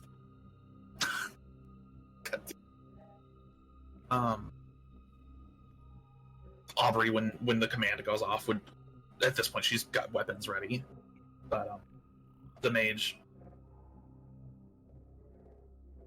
Is it identifiable which one did the cast? Oh yeah, absolutely. He, little three little glyphs appeared in the air next to his face when he did it. But he does stand and kind of brushes himself off. He sits down. Something, Iverna, you're not sure what he does here, but he bends over. Emonir, you watch him, and Freja and Midori, you all watch him set down an empty hand on the table, like he's putting something down and there's just nothing in his hand. He just puts it down, whatever it is. And he stands up and he brushes himself off it. You are in the presence of an Ascari mage. I have requested that you sit, so you have two options. You sit or you leave. We're trying to leave to get to the basement! Yeah, Verna, there is something very wrong here. I need, let me see. This would be Iverna, Aubrey, Emonir, Freja, and then Midori in that order, so that's one. Yeah. She's very well aware that there is something wrong here. Saving throw. But you don't have the ability to watch him put down an empty hand. This is true, I do not. This is, yeah. As you all say this, Freja, you feel a little dizzy. Make me a wisdom save. Sure.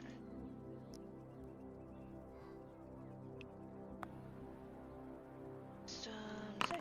24. Okay.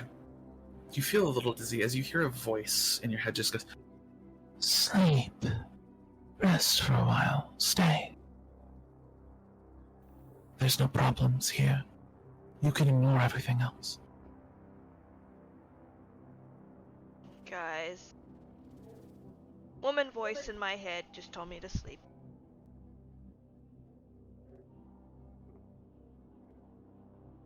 Can you describe this room to us?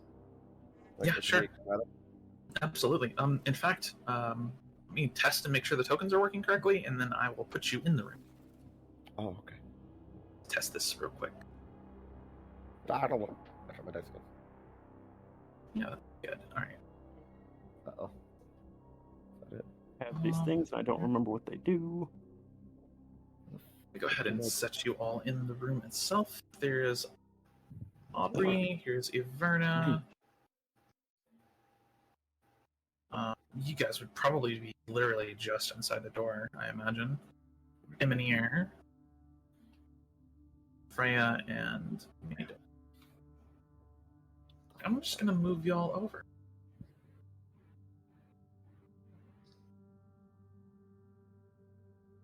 You should be able to see correctly. Yeah. Do we recognize the gray-robed individuals as a part of the Ascari or some other order? No, Caesar. I think that would require a bit of a knowledge check. I would say either history or religion. One of the two. All these things that I'm not good at. You are a killer, not a thinker. Yes, but I'm also a spy master. This is true. I feel like that should have some leverage here. Not in the case of the Ascari. The Ascari are very secretive, and getting spies into the Ascari is not a thing that happens. That's fair. Yeah. Alright, there's my history check. I got you. It's hard to train non-magical individuals to know how to stop a detect thoughts spell from entering their brain. True, but you normally don't have to worry about that, but yeah. It's mostly but through the aspect of having right. a web all throughout Nureau. Right. I would think I would know at least of an existence of another order would be my leverage. No order that you can think of. You're not sure if they're part of the Ascari. They're wearing similar themed uniforms, so it kind of looks like they are. But the Ascari are a group of like maybe 40 people off in the middle of the Ashen Waste in a place that nobody goes to. So you have a web, but this isn't part of it. I got you. They don't make a habit of visiting the towns very much. No. The Ascari almost never leave their keep. That's why it was such a big event that they came to Emberval. I gotcha. While wearing this crown, you're immune to magic that allows other creatures to read your thoughts, determine whether you're aligned, know your alignment, or know your creature type. Additionally, this crown grants dominion over the demon. Oh yeah, this was the okay. Gotcha. Yeah. You guys see Freya take the crown and put it on her head, and like I don't like voices in my head. That isn't what I want in my head. Thank you. So it doesn't stop people from. I know, but it's just Freya's uncomfortable. Okay.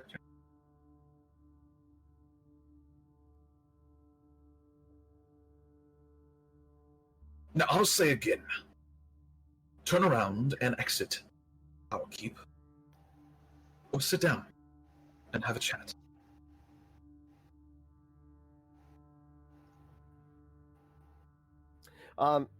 Yeah, is this a door over here? There are doors, yeah. These lead to the wall, like the inner parts of the walls, basically. Ah, okay.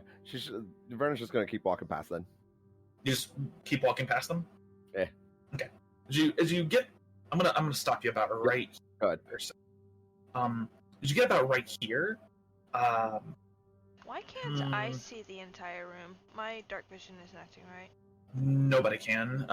My dark vision's I don't 120. Interest. A deception check would help here, would it? It's because your dark vision isn't on your token for some reason. Okay, thank you.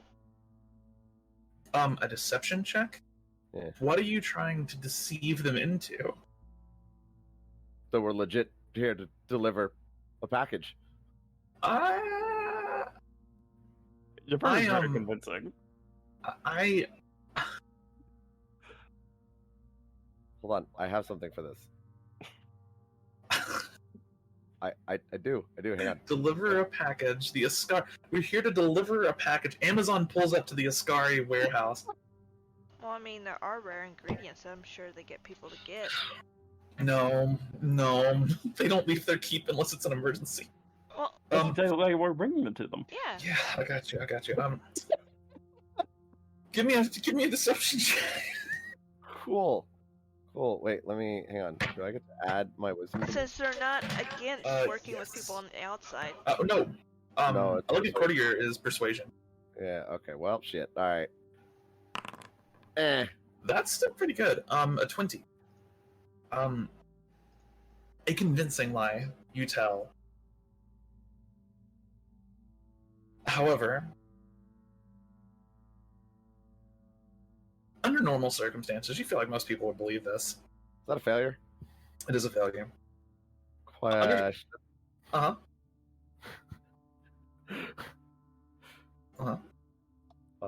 There's a level 1 spell that helps this, I'm sure. There's not. I'm debating if I want to reroll it. It's up to you. Probably not worth it because you might roll Can you? lower. Oh yeah, you could reroll it with Baron's Blade. That's right. Yeah, With hope. I could. I was like, "Where's your reroll coming from? What the fuck? That's not indomitable. Indomitable. That hurt. Okay. No, it won't. Indomitable. Okay. Up to you. Under normal circumstances, you figure most people would believe this little white lie. However, these aren't normal circumstances, and this quickly, even that it was already apparent to you, but it becomes a little more apparent to you when, as you attempt to walk through the room, you feel a hand on your shoulder, Oh, okay. and it grabs you, Are they invisible? pulls you backwards. Yes. I can Blindsight. see them. This is true. You have blindside within 10 feet. Yep. You would have felt somebody get right here. As they do, I would turn around immediately and be like, hello. Alright, let me see how she's gonna react to this. Yeah, fuck that shit. Yeah, because Freya already informed I'm them gonna- that someone just cast something on her. I don't want to roll this publicly because it'll reveal things, but I'm going to roll a wisdom save here. That is a 2. She's gonna panic. This has never happened to her before. Nobody's ever been able to see her before. Yeah. I need you all to roll initiative. Alright. Bitch is gonna panic. I mean, it happens to everybody. Happens to the best of us, you know? Exactly. We all walk up on a fighter that can fucking see no matter what happens because they're fucking... Fuck, shit. It's great because Yaverna's like wearing a blindfold too. Like, Fucking god. Of course, I think this is a trap. she Oh, just some turns fucking around. samurai Yeah. jack shit right here. Yeah, she just turns around, like looks directly at her, like, "What up?" Alright, let's see here. Yeah, you hear the shrill kind of screech, as, somebody calls out in common this time. She says, "No, kill him!" The mages are all going to rise. Is it the same female voice that was in It is. It is. You Same voice. bitch! You tried to charm me! You don't see anyone there yet, but there's definitely somebody there. Well, In Averna, you can't make out details, obviously, but you know there's somebody there, and you know vague details. They're shorter than you, they're slim frame, and their feet are not touching the ground. Midori, Okay. it's But your turn. I still have a clear enough sight to like get normal attack rolls on them though. Yes, absolutely. Alright, cool. Gotcha. What do Hmm? you see? What can't they see? There's somebody within 10 feet of Averna right now. They are right behind her. Well, they were right behind her. She's turned around now, but they're in this space right here. You see Averna talking to her, but you don't know who it is or.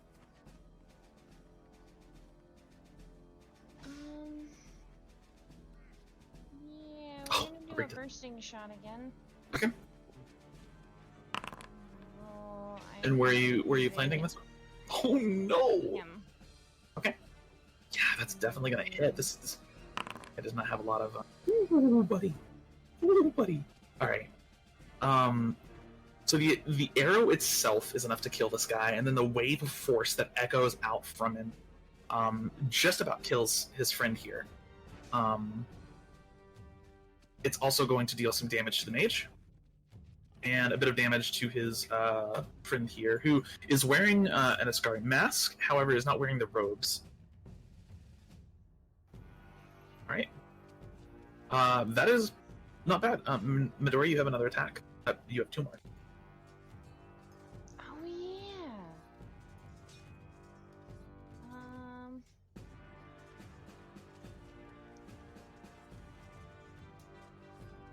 I'll hit the one on the right. This one? Wait, no, right. Sorry, this one. Yeah. Okay. Yeah, that's going to be a hit on a 23. I mean, it doesn't even matter if he tries to block that. Yeah, that's definitely going to be a hit. And then a 26 is also going to be a hit. That's 7 and 11, 16 points of damage. Almost put plus 16. And yeah, that is a pretty good amount of damage. He is still standing though. It'll be my turn. Right? That's fun. You're pretty low down there. Alright, it is the invisible person's turn.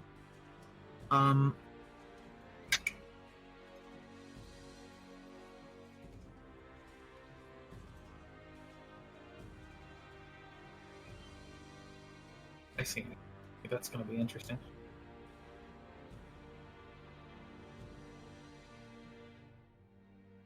Midori,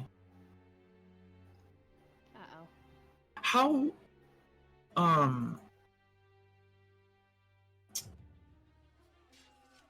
how much do you think your character is attuned to magic? You're an arcane archer, so you know a little tiny bit of magic, just enough to make your arrows magical and cast things like prestidigitation. But do you think your character knows a lot about magic? Like, what's your arcana? What's your background with magic? She's proficient in Arcana, but Mm-hmm. it's because she doesn't really use a lot of it. Gotcha. It's like you know some magic, but maybe not practiced in it. Gotcha. Yeah. Okay, gotcha. So, it's bizarre to you when you see the invisibility of this creature fade, and revealed below is not some terrifying enemy. Give me 1 second here. It's not some terrifying enemy, but is instead a good friend. Counselor Arthanel appears before you, and she, wait, this is a misunderstanding. Midori, I'm so sorry. I still have detect thoughts on. Are you trying to... Is that an action for you to switch? It is, so that'll have to be for your turn. Okay. Alright, just... Midori, I'm so sorry. This is a misunderstanding. Please, all put your weapons down, please. Midori, I didn't expect to see you here.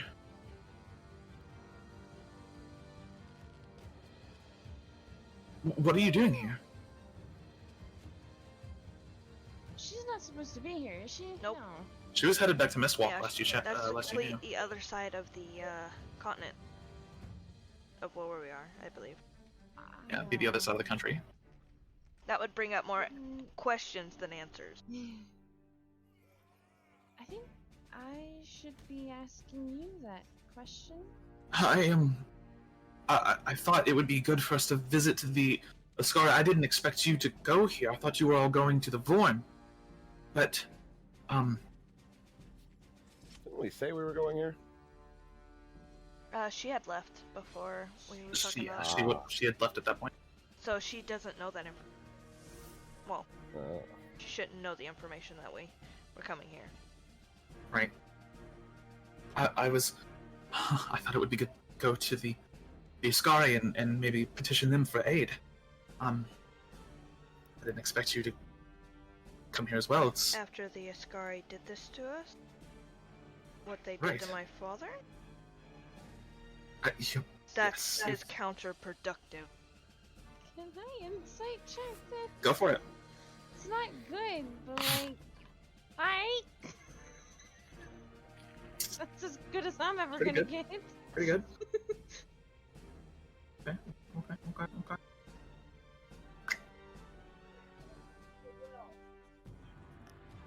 I'm gonna roll something. No, wait a minute. Okay.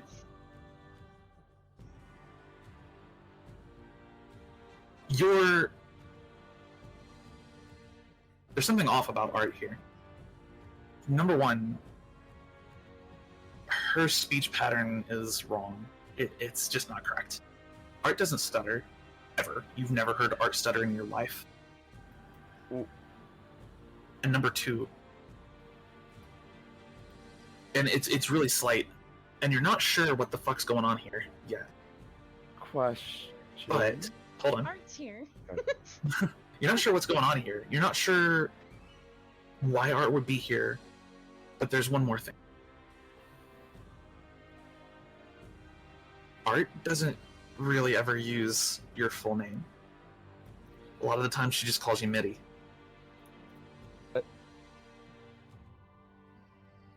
Question. Yes, go for it. I could see through illusions because, kind of blind. Mhm. Yeah,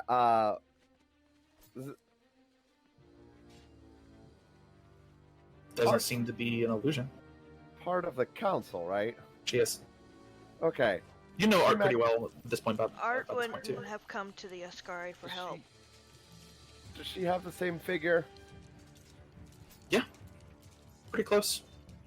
It's like, obviously, you can tell, like the silhouette and stuff is pretty much identical to Art. Oh, okay. Out of character, this is sounding like a changeling. I don't know. There's something weird going on here.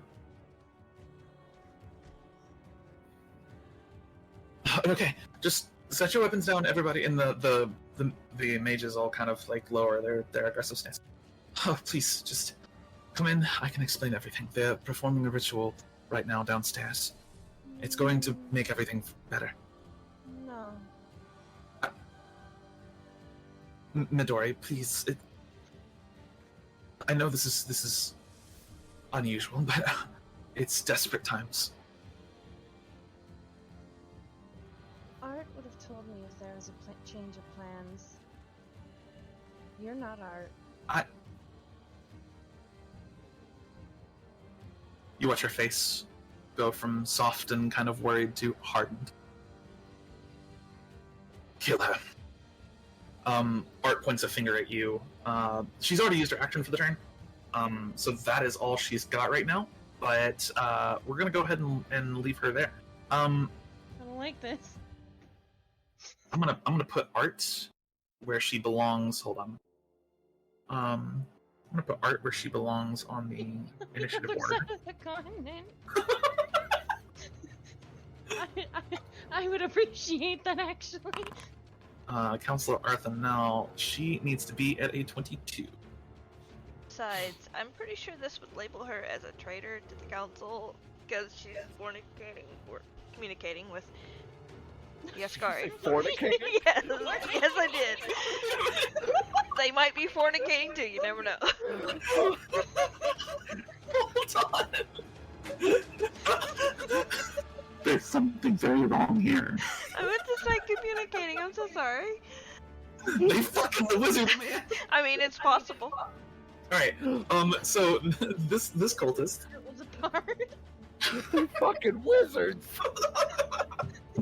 You got it, boss. Wait.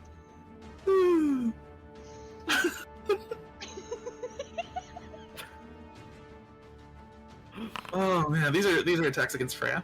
Yeah. You're still good. Mm-hmm. Missing all of them. Emonir, it's now your turn.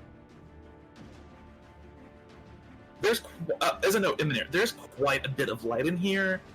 You are not invisible. I would say that you are...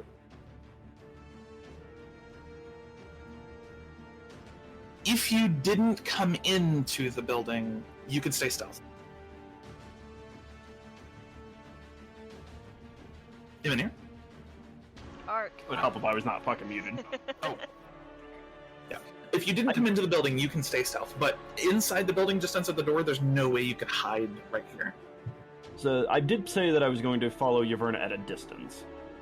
So I would say I was probably outside the door when things Right came here? crashing down. Okay. Yeah. Let me see if that's an actual doorway or just a wall. It's a door. I can't see That's inside just a currently. wall.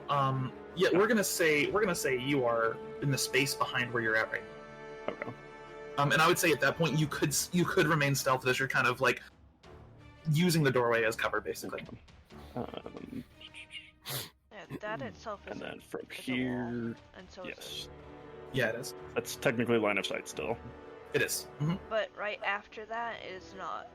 That's Oh not wait, wall. we rolled initiative. So. Wait, did you not? No, you did. Yeah, you did. No, I'm saying. Oh wait, we did. I got to use the fighting spirit back. Ah, yeah. Nice. Okay. So I'm gonna target her. Okay. With all three of my called shot, sneak attack,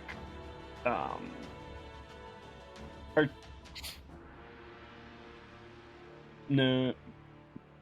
Yep. Yeah, I'm gonna forgo the Okay. dread ambusher 8 and hit her with everything else. Okay. So that's gonna be. So Let's see if she has anything to help that. She does not. So that's You have a plus 12 to hit. yes. Hello, hi. I'm also going to do. We both do. That's the Hunter's same. Mark. What's Same the- magic Oh. weapons as you. Yeah, right. Okay, you got 5. You got 20 decks. Okay, Mm-hmm. and then You're doing Hunter's Mark on her? Since I technically still had it active from outside, can it just be a bonus action to shift it to her? How long Or does does it that- last? An hour. Oh, yeah, absolutely. So I'm gonna preemptively bonus action shift the mark to her. Yeah. So that's what, a D6 for each shot. Mm-hmm. So that's 3d6 plus sneak. You would not get sneak attack. No, Uh, you would. Yes, I on would, your first hit. So 3d6 to 5d6, and then Plus another 2 2d6 from of poison. So yeah, so that's plus 7d6. I'm gonna say the final 2d6 are the poison. It's gonna matter. That's fine. And then there's also the plus 30. Yeah, the plus 30. Yeah, okay. So like, you know, she's got pretty okay AC, but it ain't good enough to stop this from At 821 AC. marking her. Yeah. So 11 plus 10 plus 12 plus. Now that's not actually a 24. She is resistant to poison, so instead of 4, that is a 22. I mean, Now hold on a minute. Let me re-add this. 11 plus 10 plus 12 plus 22 plus 30. That is 85 points of damage. I technically can't one-shot myself with that. So, you plant 3 arrows in the center of Arthanel's head, right in her forehead, between her eyes, and she drops instantly to the ground. And it's definitely not Arthanel that winds up on the ground, but instead a demonic-looking woman, A fucking succubus. a wizard at succubus. A demonic-looking woman who lays on the ground, writhing for a moment, before combusting into flame and turning to ash. So, Art doesn't have a great repertoire with Smexy. Yaverna and myself, correct? Arthanel, she's got a pretty good repertoire with everybody in the sense that, like, she doesn't really take a lot of shit and she's pretty no-nonsense. Okay. If I remember correctly, Averna respects her. Yeah, she's... You might be thinking of somebody else, but Art... Yeah, there's a different counselor I'm thinking of. Yeah, I'm gonna hold that up. Art's usually pretty well respected. There's some other counselors that don't like her because she meddles in their bullshit, but... Maybe don't do bullshit. Don't do bullshit. Yeah, anyway, so you one-shot the 60 HP succubus. Alright, does the charm persist after death? Let's find out. I don't think so. The charm target obeys the verbal or telepathic commands. This is this is true. I'm sorry, Midori. You were the easiest one to target. She picked you because you were the easiest target for a succubus. Like, this bitch has detect thoughts.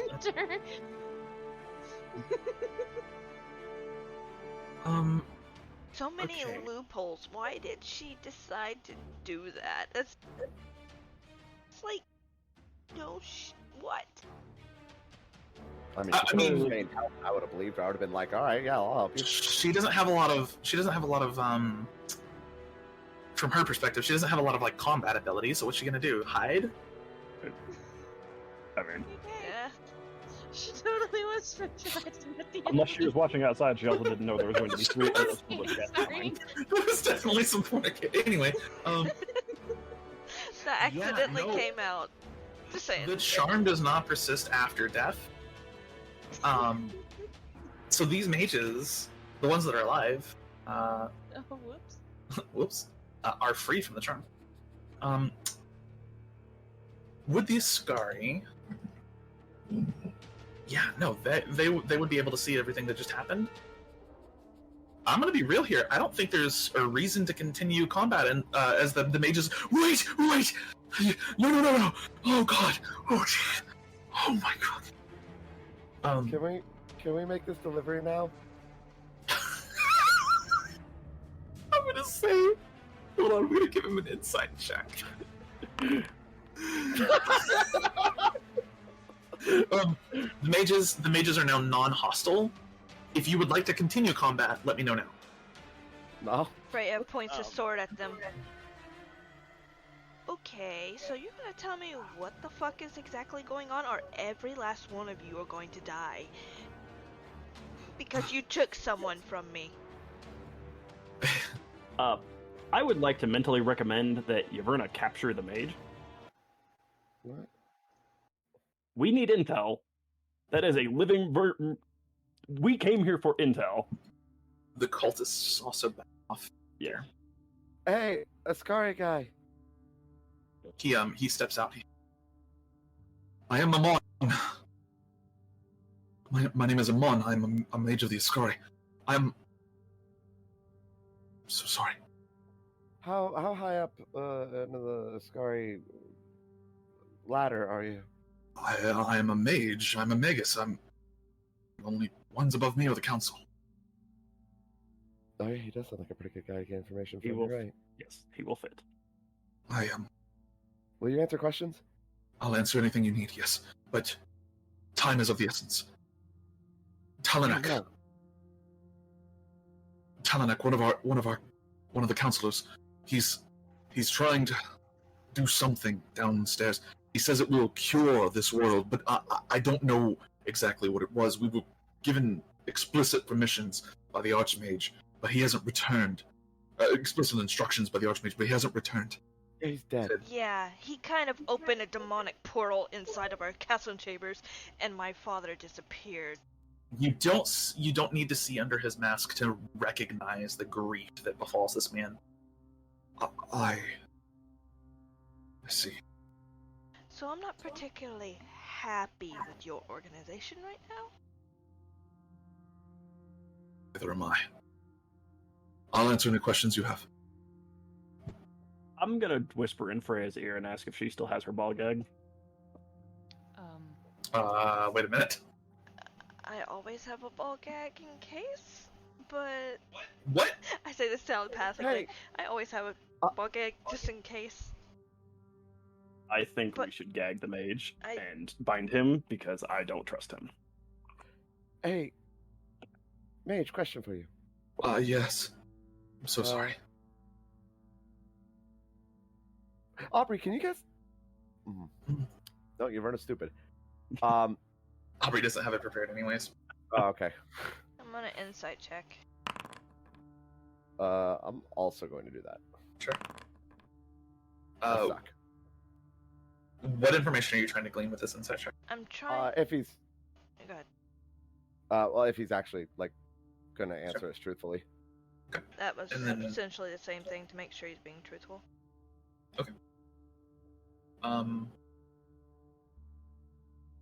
So to make sure he's being truthful and to see if he will answer truthfully, those are two different things. So I will say, Iverna, for you, he's hard to read in the moment. He's panicking a little bit. And you really only know that because you can hear his heart rate. I mean, going. This guy's got 130 BPM right now, and he was just sitting down, you know? And so, other than that, you don't really have any other information. He's in panic mode, fight or flight. Okay, cool. Freya. Whether he's being truthful about what he just said, he seems truthful. Okay. His surface thoughts as well?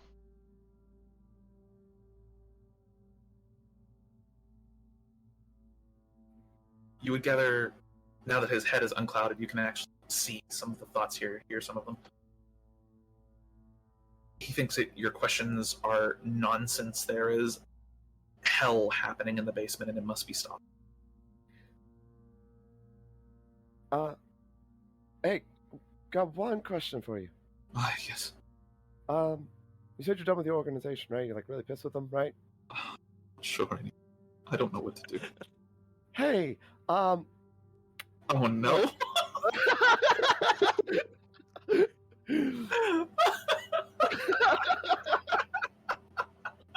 I mean, I can offer you a deal. So we have need of some mages. How would you like to join my staff?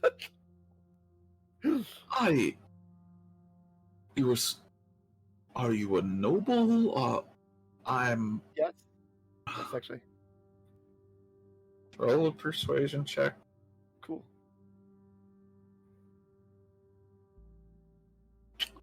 Can I give advantage by being the god of death to these people?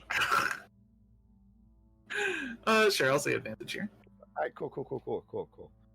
Yeah, I was really excited to use the stat block. These guys are cool. 24. Oh wait, no, don't add. Sorry, ignore that. Just add 4 to that. So that's a 27. Okay. Yeah. Ignoring it and adding 4 is the same thing. Well, yeah. I didn't have to roll for it because I just add 4 because that's my wisdom. Sure. All right. Okay, that's a 27. Hey.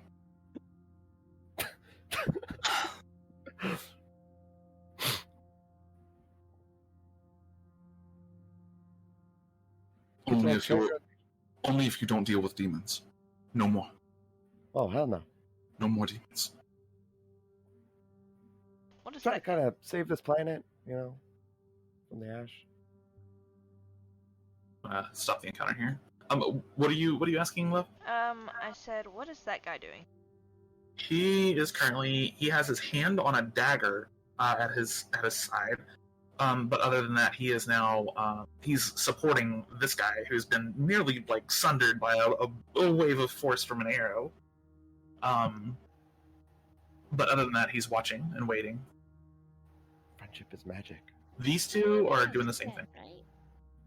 The other guy's dead. Right. Whoops. Yeah, they don't even seem concerned with him in the moment. They have. None of our potential recruits are ever concerned with the bodies we leave behind. It's a good thing. Good thing. When you take people out of a bad place, a lot of the times they want to forget it. Freya points to the guy with the This sounds dagger. like abuse. I mean, but I just caused one of them to explode. Yeah, we recruited a guy after we Sure. literally killed everybody in the camp except for him. Yeah. It's fair. To set this up, Spirit, I sat on a cliff and literally sniped 3 people in a turn, and then proceeded to pick off the other 2 the next turn. Meanwhile, Ara was just strolling through the camp. Yep, literally just walking through. Like, death rained down around Ara. There's a reason it's a meme that I'm the god of death. No more demons, and I'll come work for you. Yes. No more. No. I'm done with demons. This order has been twisted from its original purpose. I'm gonna cackle and ask if that includes me. He looks at you, and you can't read his expression as he's wearing a mask, but his body language says that it's somewhere between hostile and exhausted. Trust me, he's really soft when you get to know him. He's very protective. Very protective is an understatement. Think Rem from Death Note. God damn it. That is the level of protecting I am. Look, we have more questions, but We need to make her deliver. Freya, can we finish our delivery? And by delivery, I mean, can we go stop a bunch of demons from being summoned? Yes. The basement, if you go around corner here, and he points to this area right here. Go around the corner here, take a right. There'll be you'll be in a library. You'll see door. Go through the door, and there'll be a larger metal door directly in front of you, past an eating area, dining area. Go through the metal door, take the staircase down, and you will find the basement. I don't know exactly what it is that Taliynak is doing down there, and I don't want any further. He's twisted our. He's twisted our people. Hey, I understand, and I want, like I said, I want to provide you the opportunity to create a new organization. We have health benefits. We do. You're lucky I'm not the one offering The you health a benefit position. is not dying. Hey, you. Freya, from what he just said, you think this man would definitely reject whatever proposition you have in mind for him. Yeah. He probably does not want anything to do with your Eldritch God. Freya points to the guy with the dagger. You wanna serve an elder god? No, now we've got 2 people recruiting for 2 different factions. I mean, They're factions that are together. we're all great friends. Call evens or odds. Evens. God damn. He looks toward the mage that just it's about to be break. Just 1 second here. He looks towards the mage that just said he doesn't want anything to do with demons. Looks to you, Freya. And roll a persuasion check. Oh god. I'm not really good at these, I don't think. Am I? Roll one anyway. Oh, I am. I'm decent. 17.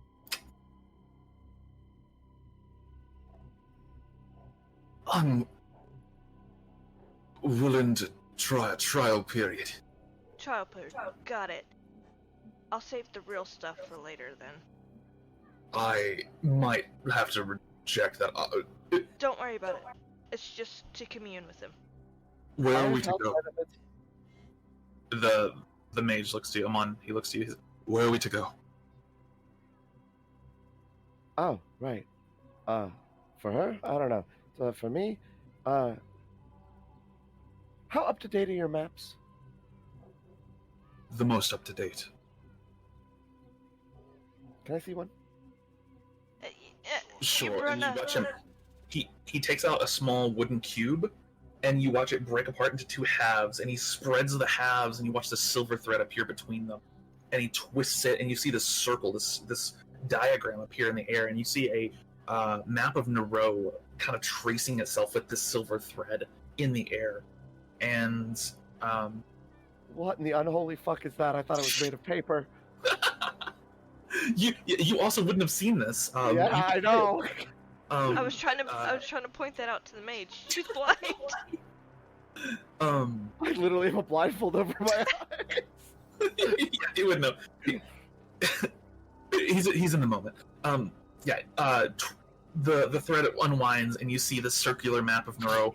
Perfect map. Emonir, you see that Inda Asterion is on it. That's concerning. I really had info, but that's concerning. Do you know where? And she like gestures blindly. You Asterion is on this thing. You gesture blindly. You actually touch the map. You can feel it. It's made of like silk strings that are floating in the air. It feels really nice. That's so cool. Hey, Inda Asterion. Yes, I know where this is. It's the new settlement that just appeared south of the Scar. Hi, I'm its leader. I see. So you carry Baradin's blade. She does. Summons it to her side. That's right. He like realizes who he's talking to now, and he looks over at you, Emonir, and I see. Very well then. If I am to serve, then surely this is some omen. I wouldn't say serve. You've got a lot of freedoms. Right. Just It's just don't burn down the camp. It's working towards a better future. Hope. Then we will head there at once. If any of my brothers or sisters live, please take them under your wing as well. All right. There are not many of us left after the all of what's happened here. I got you. kill Taliynak, please, for me. There are 3. With pleasure. So Archmage is gone. The Archmage is gone. Where You know that is the Taliynak is third? one of them. Do you ask him that? Yes, I say telepathically. Oh, you speak to him telepathically? Yes.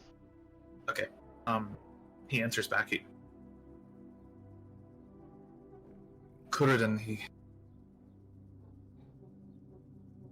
he sacrificed himself for Taliynnak's ritual. He said it had to be him. God damn it. The fucking Amon gif. I knew that was coming the second I said it. There's an audible hiss from Freya. The counselors were mad. I didn't know this was their plan. I thought that they were going to stop the ash, but instead they've brought demons back into the world. They've opened new portals into Infernus.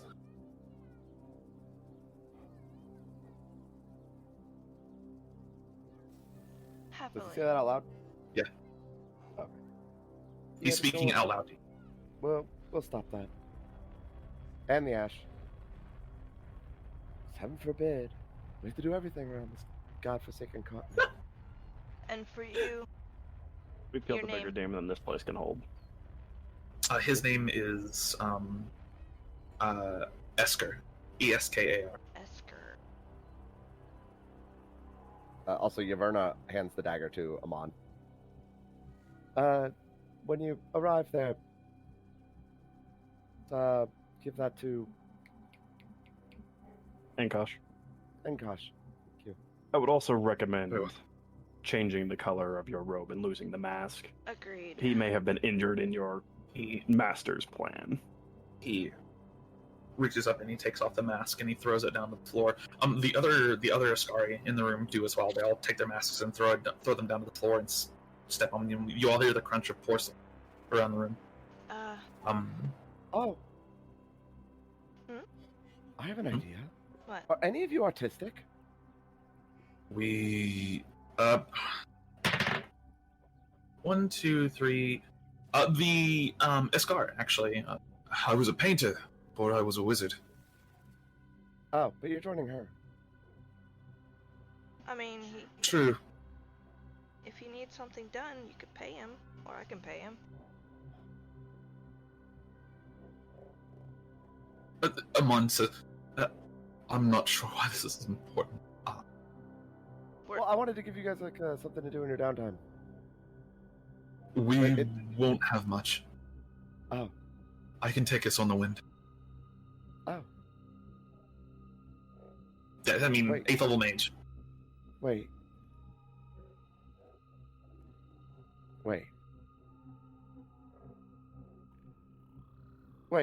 We're kind of on a time schedule. When we finish up here, can we just like go with you? Let me think. If it's not possible, we'll walk Can back. you take all of... I would need to sleep for some time, but perhaps yes. I could take you to your destination, wherever it might be. And with that, we're gonna go ahead and take a little break, because Okay. I have to pee so bad it hurts. Okay, And good. I'll be back. Yep.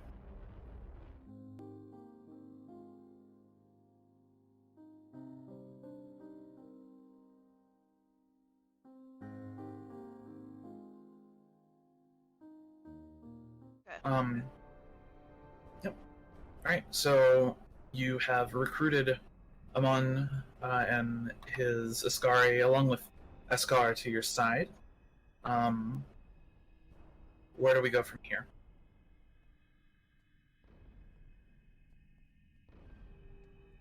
Should we? At this point, Ascar does say, I will... We can wait right here. I don't think there should be any more demons coming from this location. We'll hold up here and wait for you to return and see if I can try and ferry us back all at once. It's a lot, though. You can see in his eyes now he feels the need to, like, explain. I can conjure. The Ascari, we are masters of conjuration magic. And I can make things. I can create... I can summon forth the spirits of eagles or owls and fly us. Counts the people in the room. He can summon 4 giant eagles. Each can fit 2 people. So that's 1, 2, 3, 4, 5, 6, 7, 8, 9, 10. 2 people would have to be left behind at that point.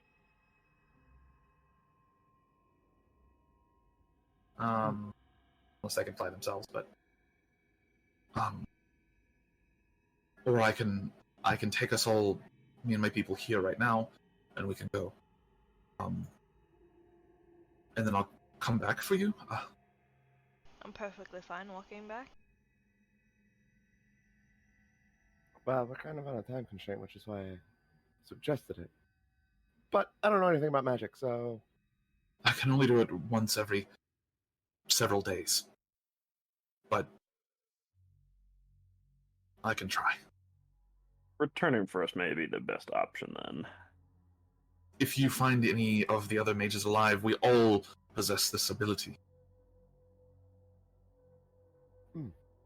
Couldn't enter one of the other, or I guess he's the only actual mage. He's the only mage, yeah. The other one, there's you get a sense of the hierarchy here. There's 3 lower level people here. These are basically like initiates. You see Ascari is something else. He's a bit of a higher rank than an initiate, but he's not. He's under Amon somehow. And you're not really sure what that rank structure is or what Ascari's abilities are. But since he's not offering this up, you would assume he can't do it.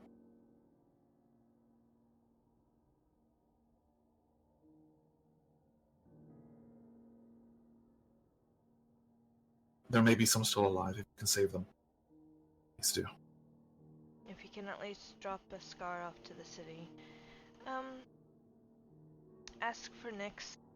Tell him with the message, you're a new friend.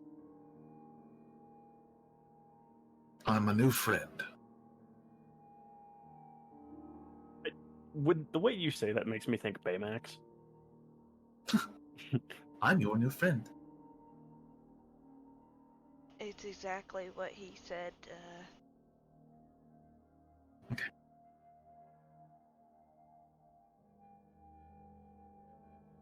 Well, with your new friends in tow. I know you're not trying to rush, it's fine. With your new friends in tow, are you continuing into this area? Oh yeah. Yeah. Maybe snuffing out a couple of candles along the way to make some more shadows. I got you. It's curious. As you try, you can't seem to put any of the flames out. And you even notice that they don't give off any heat. They're an eternal flame. Out of character, you would know this. In character, I'm not sure if any of you know what an eternal flame is. Freya pulls out an endless flame. We do. Okay, well, maybe you do. Emonir has It's fire. Yeah, Emonir has a hefty distrust of magic, so... I got you. Yeah, I would imagine. You've probably seen it before. These are continual flame. It's a spell.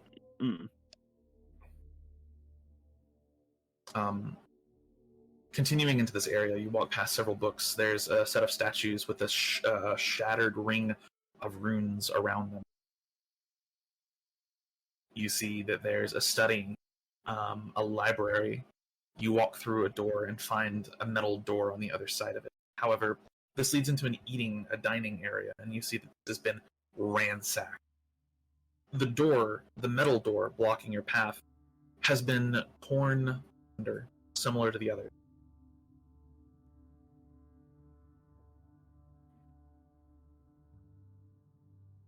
But now you can see what did it. A creature, which has been killed at this point, and whose body is still turning to ash. Massive in size, easily 15 feet tall. You can see where he's like burst through the doors of the library itself and covered in blood. Most of it probably not his. 3 dead Ascari mages around him. You see a massive gorilla-like figure. 4 eyes on its face, on top of a deep, sunken nose and a jutting ape-like mouth.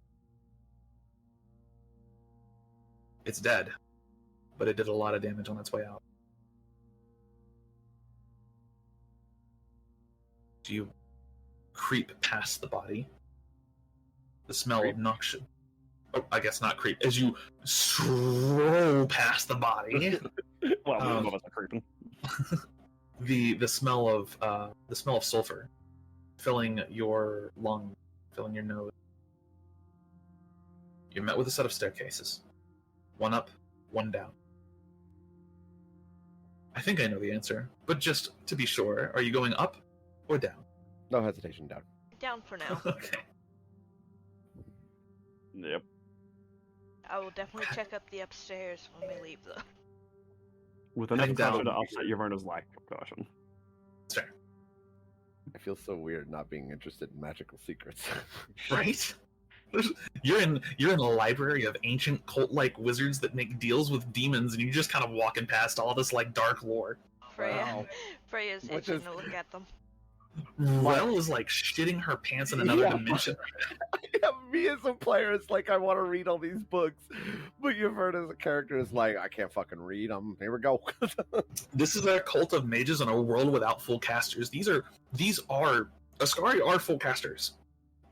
They have unlocked the secrets through demonic power. So they know some things about that. They know some things about the world. And right now, none of that's important because as you stroll down into this basement, it doesn't take long before you hear the screams. Someone is shouting, "Stop! No more!" As you hit down into the basement floor, you are met with 3 separate passages. The basement is hardly a basement and more like a set of caves, caverns beneath the keep itself. Directly forward, you see a winding path that turns off, and you can just barely make out some kind of light to your north, or to your left, rather. You see that there is a large, heavy-set door, which is currently closed, and down to the south, you see there's another winding tunnel. No light or sound comes from this one. Where's the screams coming from? The center. That one. Now beginning to pick up the pace, hearing these screams, these cries of anguish. This is somebody being harmed. I'd be sprinting. Okay. You sprint down this hallway. It's not a long sprint. And Yverne, you sprint dead into a wall. It's strange because it doesn't make any noise. Nothing echoes off of it. You can't see it, even with your blind sight. Oh. And you just sprint dead into this wall. Those of you who would be directly behind her, watch her hit the wall, and when she does, there's this ripple of blue that goes through the air around her. Oh.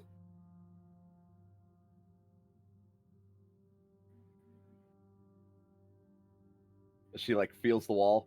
Oh, is this what it's like? Is this what it's like? Huh? It's It's more magic. Probably.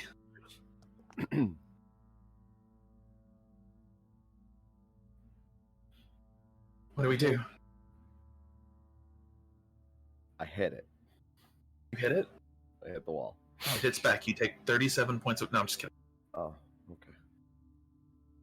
Nothing happens. With my sword? Yeah. Oh, okay. Just makes That's all I this got. deep, bassy sound. You hear another scream. Stop! I'm telling How do you, we open Megan it? must... You yell that out? Yeah. You all see... But now that you're at the wall, Yverne can't see any of this. You can hear everything that's going on back in the wall. The rest of you can see, though, around the wall.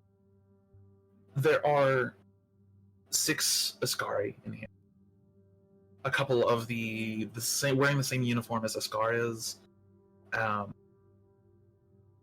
Esker. Esker is. A couple wearing the gray ash uniforms of the initiates. A mage who is standing next to a man, or maybe a man is not the right term here. All of you see a sight. Everybody can roll me right now just a D20, please. I want to see something.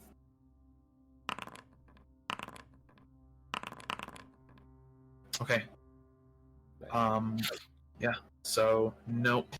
None of you have ever encountered this before. You see a man, Yverne, you don't see anything, but you all see a man, deep ruby red skin, 2 horns growing out of the skull, a bald head. He's wearing these long red and blue robes,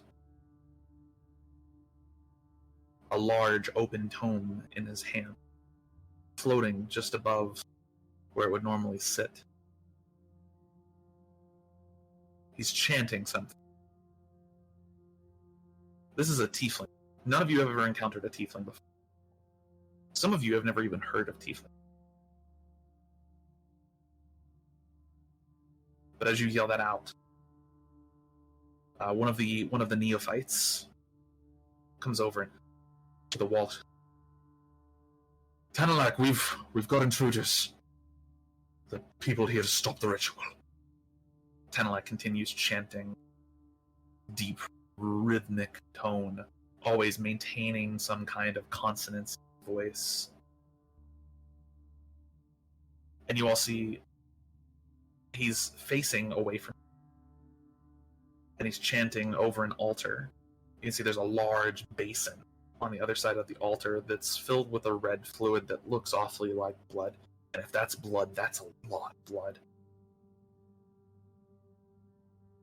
And on the other side of this altar, this demonic plinth that he's created, chained to the wall, diagrams drawn around him and carved into his skin, is another tiefling.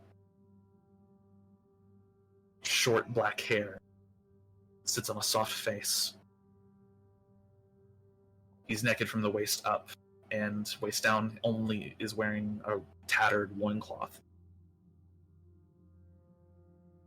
The chains holding him to the wall cut into his skin, and you can see his blood drain into the basin below. And a beam of light shooting from the altar directly into the center of his chest. As he chants again, the beam pulses, and the man screams.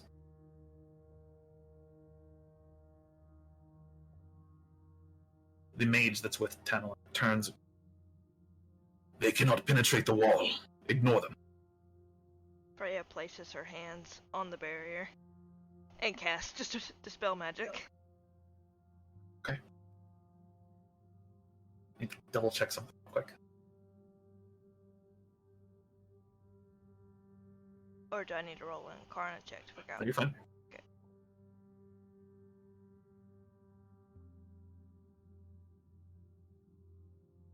You cast dispel magic. The wall ripples blue. I'm gonna say go ahead and give me a charisma check here.